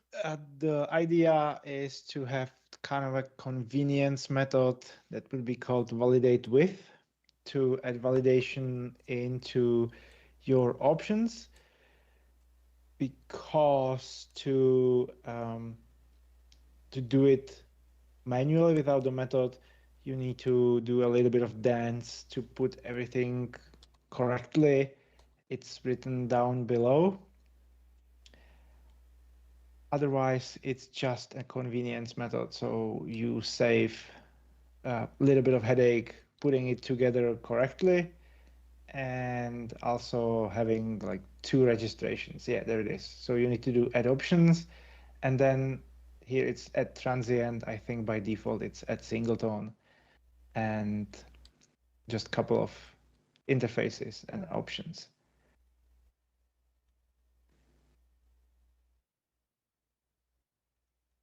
We discussed the name. I think the discussion is down below, and validate with is the best one that we came up with. Option would be @validator.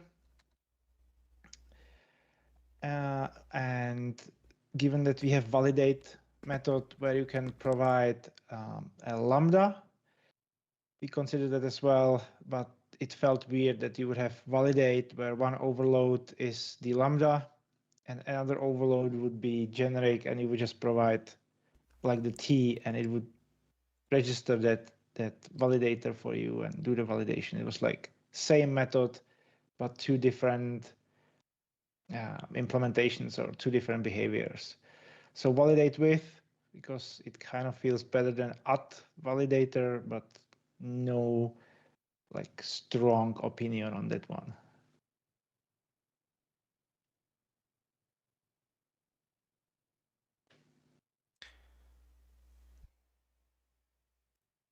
Is the validation that would be done with this options the same kind of validation as done with the lambdas?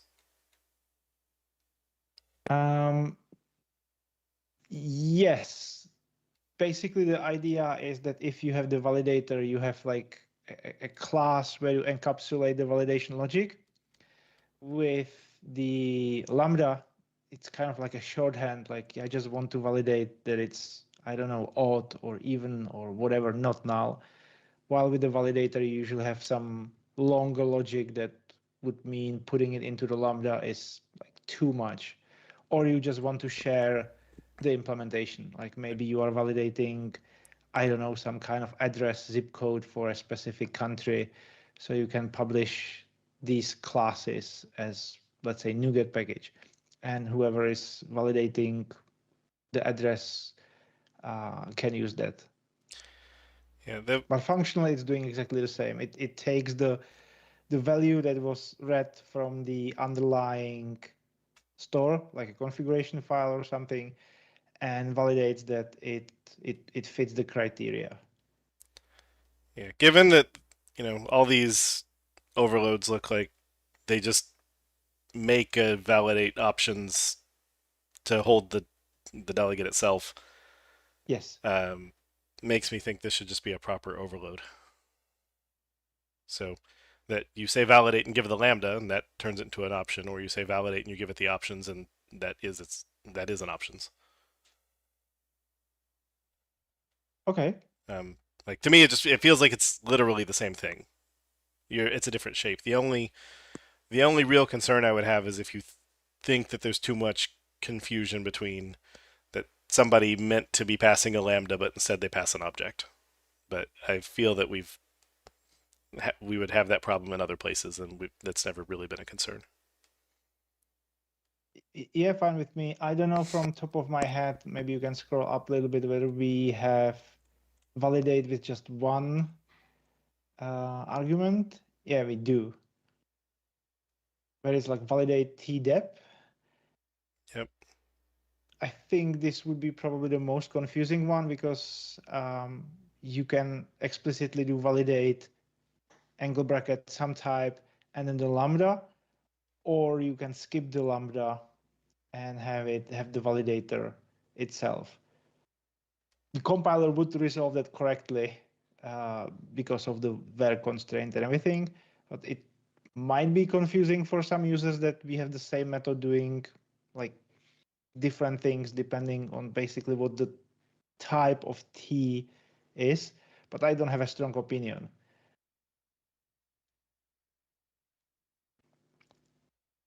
In fact, I originally, when we discussed the API, I was rooting for the validate method because it's like, it's already there. It's not extra API, but then I was convinced that a specific or extra API, extra method would be worth it. But yeah, I'm absolutely okay. To me, it feels like, so I don't use these things, so anybody who does use them, feel free to argue differently, but to me, it feels like calling validate of options to bool or validate of the object that represents this function is the same. So I would just overload this to take the t-validate options. Stefan, does that make sense to you?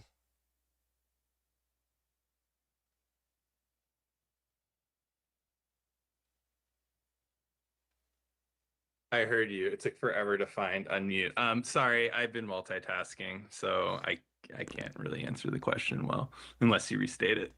Right now, Options Builder has a method group called Validate where everything takes delegates. And I'm proposing that instead of a new method group, a thing where you can pass an I validate options of some options. Should just be validate and be an overload to the delegate versions. Yeah, that feels right to me, if no one else objects. My knee-jerk reaction.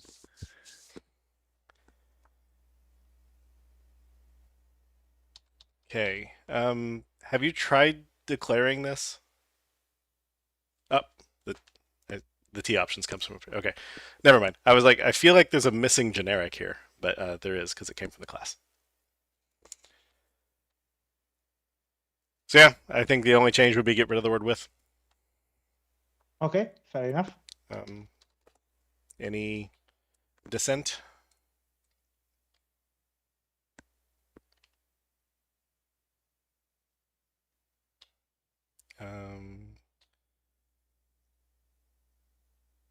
Chat says they would find this confusing to group with validate.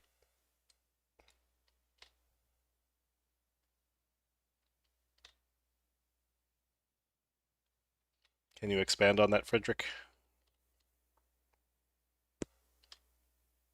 It just, given that the validates themselves are just give a lambda and it builds a validate options and then calls the registration, this feels to me like it's logically the same work.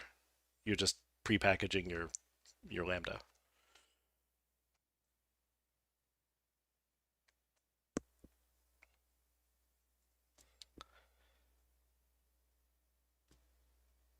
All right. And then giving him an opportunity to come back with a rebuttal. Does anybody have anything else on this one?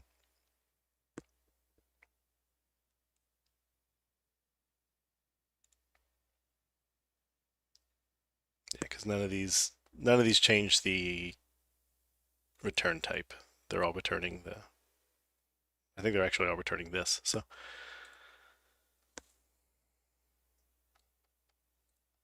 yeah, they all return the options builder, so it's exactly the same.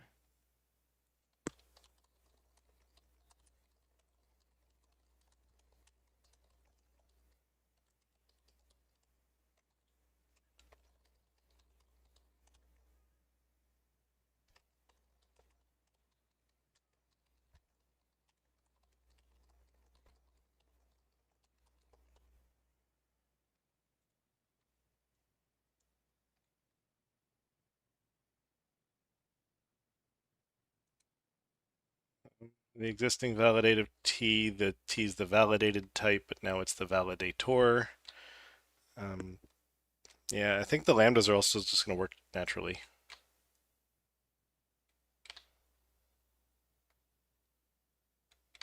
And Frederick says, I missed the explicit service registration bit, which is not part of the delegate overloads, or at least it's not in the same way.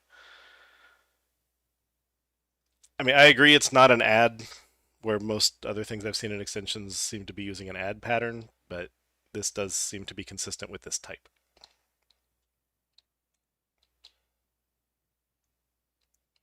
Which is where I defer to Mr. Halter.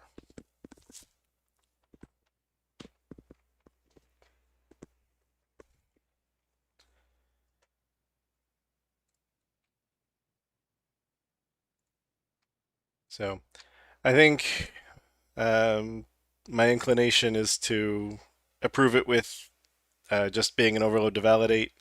But if there's any feedback, anyone please comment on the issue because we can always change it up until I would say November, but really the cutoff's probably like September. Sorry, I was distracted. I think what we have here is fine. Anyone listening, update your data protection package if you haven't. Look for the CVE. It was posted minutes ago. I'm working on the language for that. Yes, that one's important. Yeah, definitely upgrade your data protection package if you downloaded 10.0.6 on Linux and you don't have the most up-to-date ASP.NET Core framework running on it. The CVO goes into more detail, but yeah. All right. Thank you, Jerry. So yes, Frederick, if I didn't address your concern enough, please expand it on the issue. We can always change our mind past this point, but so the only other thing that was listed on the agenda today is a crypto type. It looks big, but it's actually small. Are people willing to give it like 5 minutes? I promise it's not that scary because of a lot of it. I'm going to say we already approved this in other APIs. Yeah, like There's actually like 3 methods. All of these methods are pattern. You don't need to look at them at all.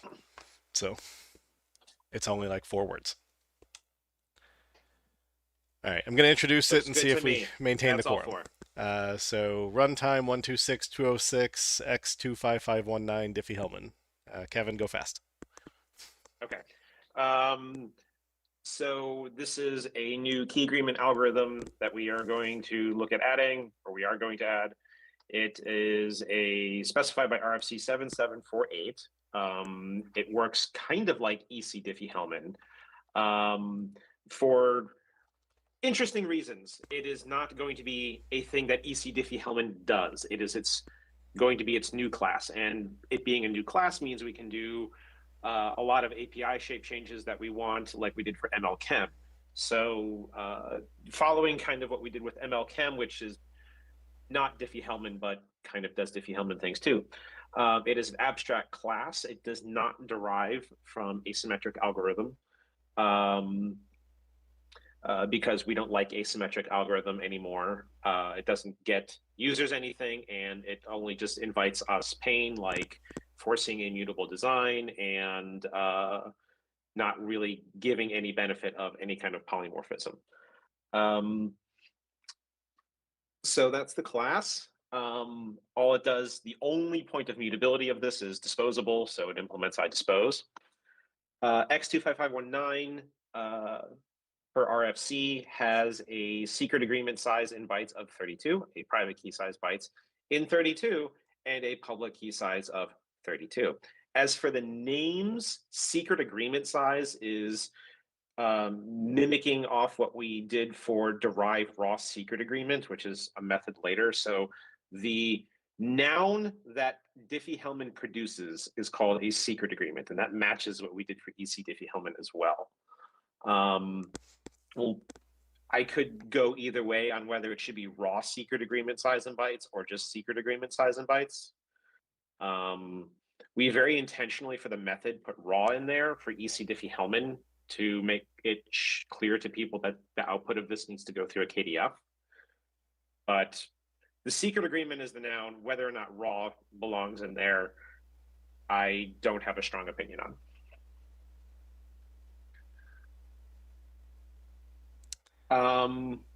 Is supported.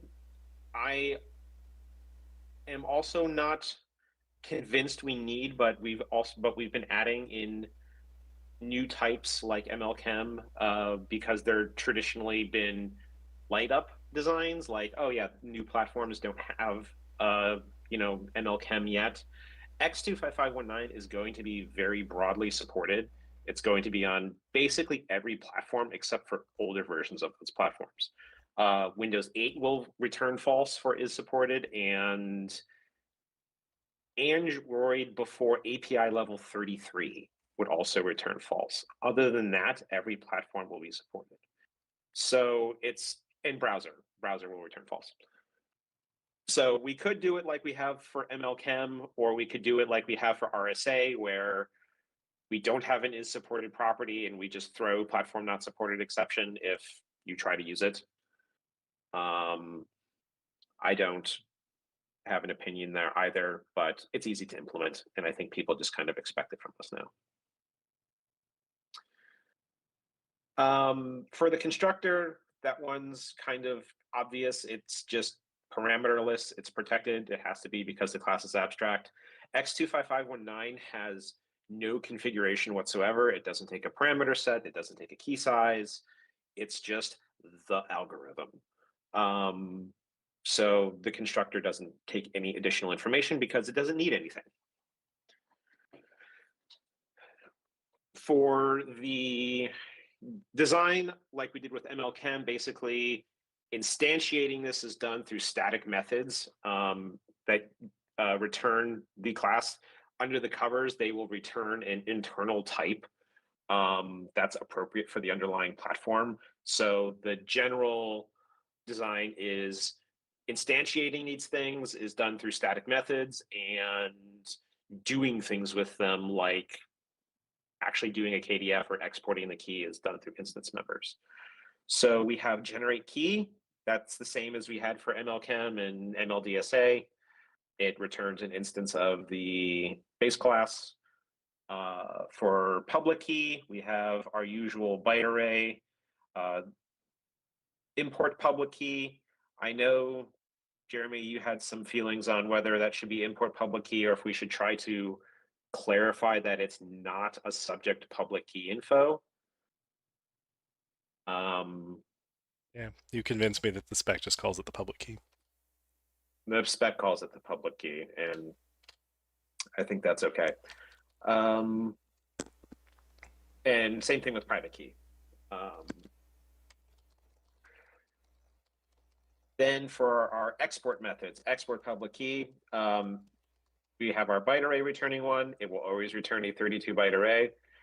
We have our void span writing destinations.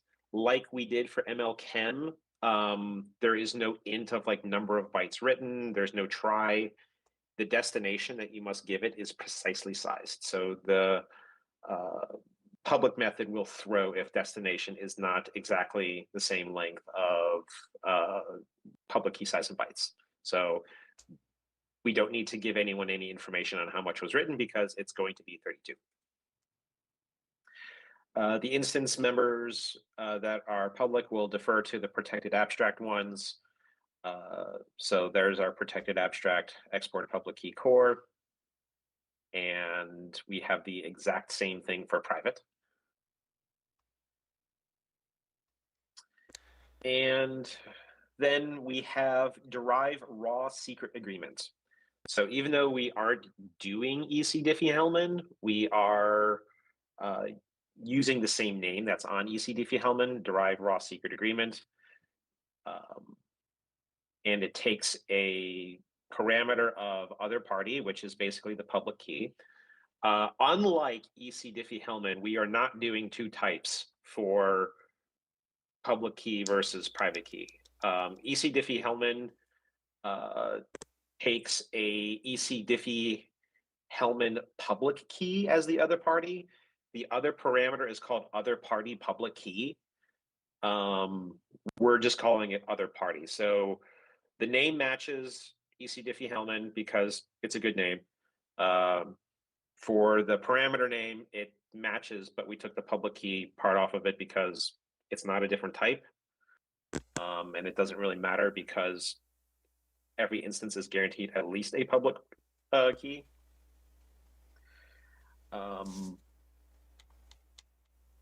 We have our byte array returning one, which will return a byte array that is secret agreement size in bytes. And we have our void returning one that was going to write to destination. It is guaranteed to write 32 bytes, so we don't return an int or have tries. Must be precisely sized inputs. And our protected abstract version of that, which is just the method name with core that the public members will defer to. Okay. Everything else after that except dispose is all subject public key info or PKCSA private key and PEM versions and encrypted PEM versions of all of that.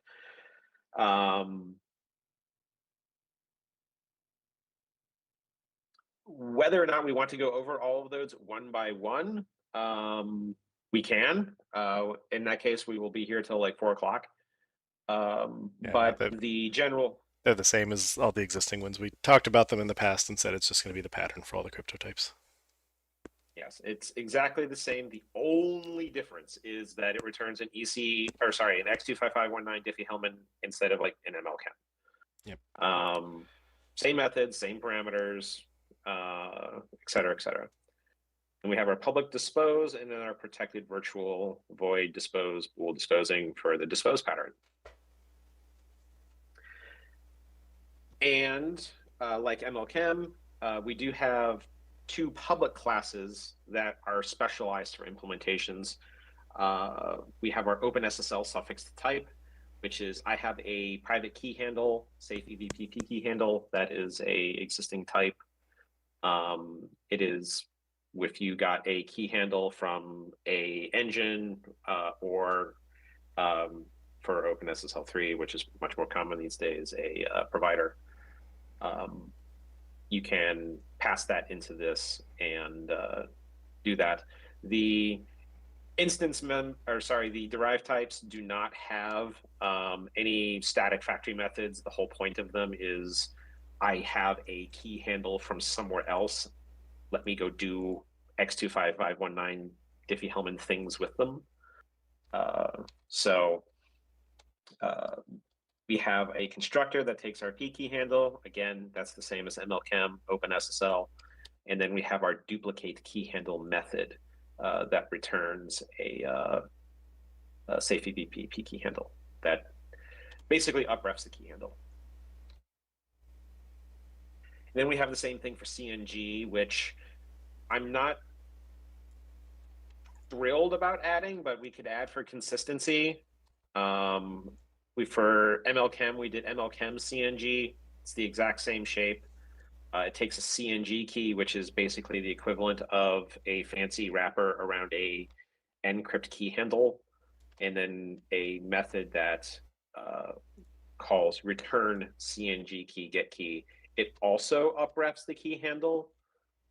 In other types, I think for RSA and ECDSA, it's a property. In the new designs for MLDSA and MLChem, we switch them to methods because properties that return disposable things are not great.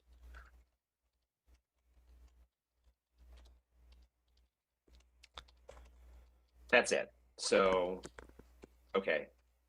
Yep. 8 minutes or something like that. All right, and looking at MLChem OpenSSL, we did put unsupported platform, all the things on the constructor. Oh yeah, So we did. Yeah, it seems fine to me. I assume that the overloads just have byte and read-only span because we assume that basically anything operating on it today can slice if need be. Yes. Okay. Yeah, bytes are for conveniences, and PowerShell and spans are for. I have something that is already spanning. Since we require precisely sized inputs for, say, writing or something like that, you can just slice it to the right size. Yeah. I was just asking, namely, because in most cases we also have the byte array int start index int length overload, but there's some places where we don't have that overload. So just wanted to make sure. We didn't do that for any of the other PQC types that we added. Most people are going to be getting their keys from config, or honestly with with X25519, everyone's going to be using this thing with, get me a public key over the wire, slice it, and pass it to a constructor. Mm-hmm. And the from PEM source, is that like a file, or is that just a string that's encrypted? For the import from encrypted PEM, it is the literal encrypted PEM block. We don't provide file helpers for the primitives. We do for X509 certificate 2, because it's very common to load those things from disk. Less so with this. So yes, somebody will need to do file.readAllLines if they are trying to load a file. Okay. And the reason I was asking is because we've got the character source and then the byte source. Those are different APIs, but same parameter name.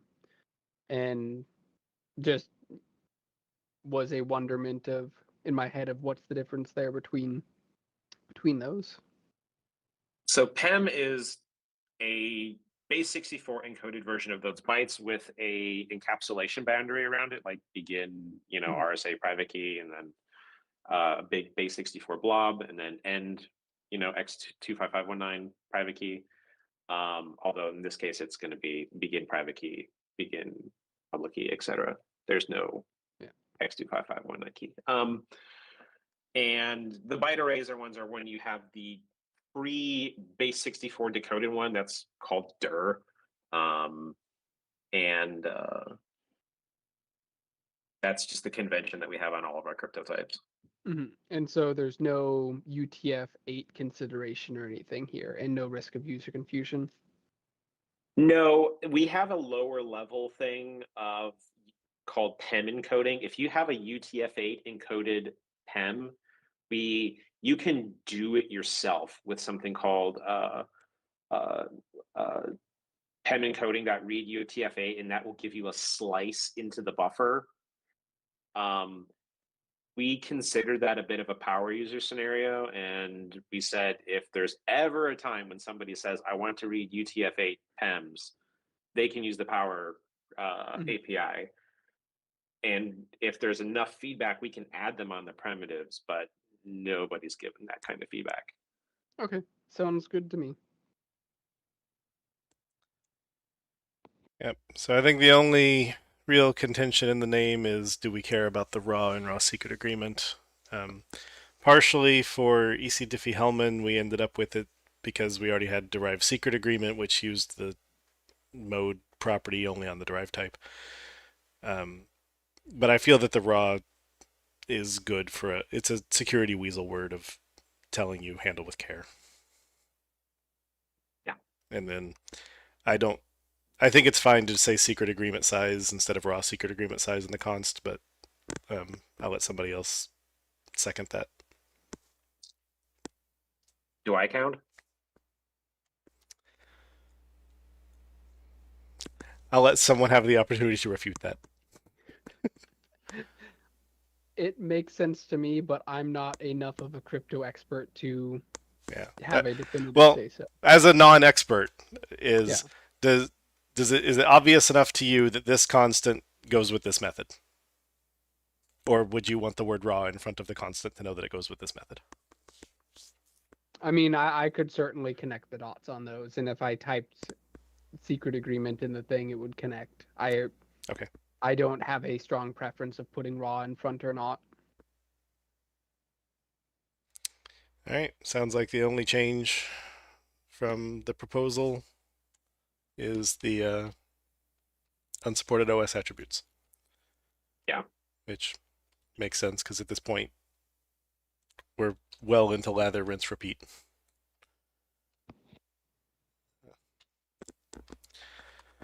All right.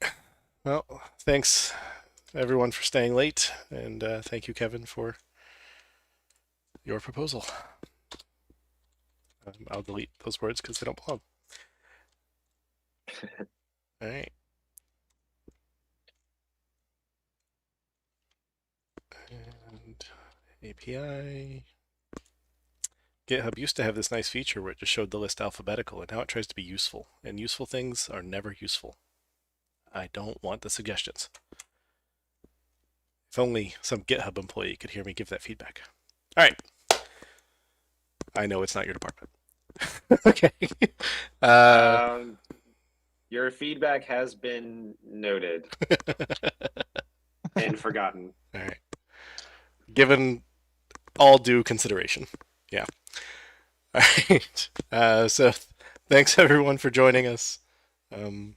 And especially people with good feedback in the chat, but honestly, even just observers. And thanks everyone who stayed late so we could further clear the backlog.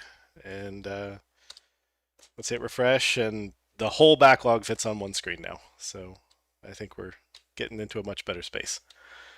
So see everyone next week here at our same .NET time on our same .NET channel. And I open it in German, so until then, auf Wiedersehen.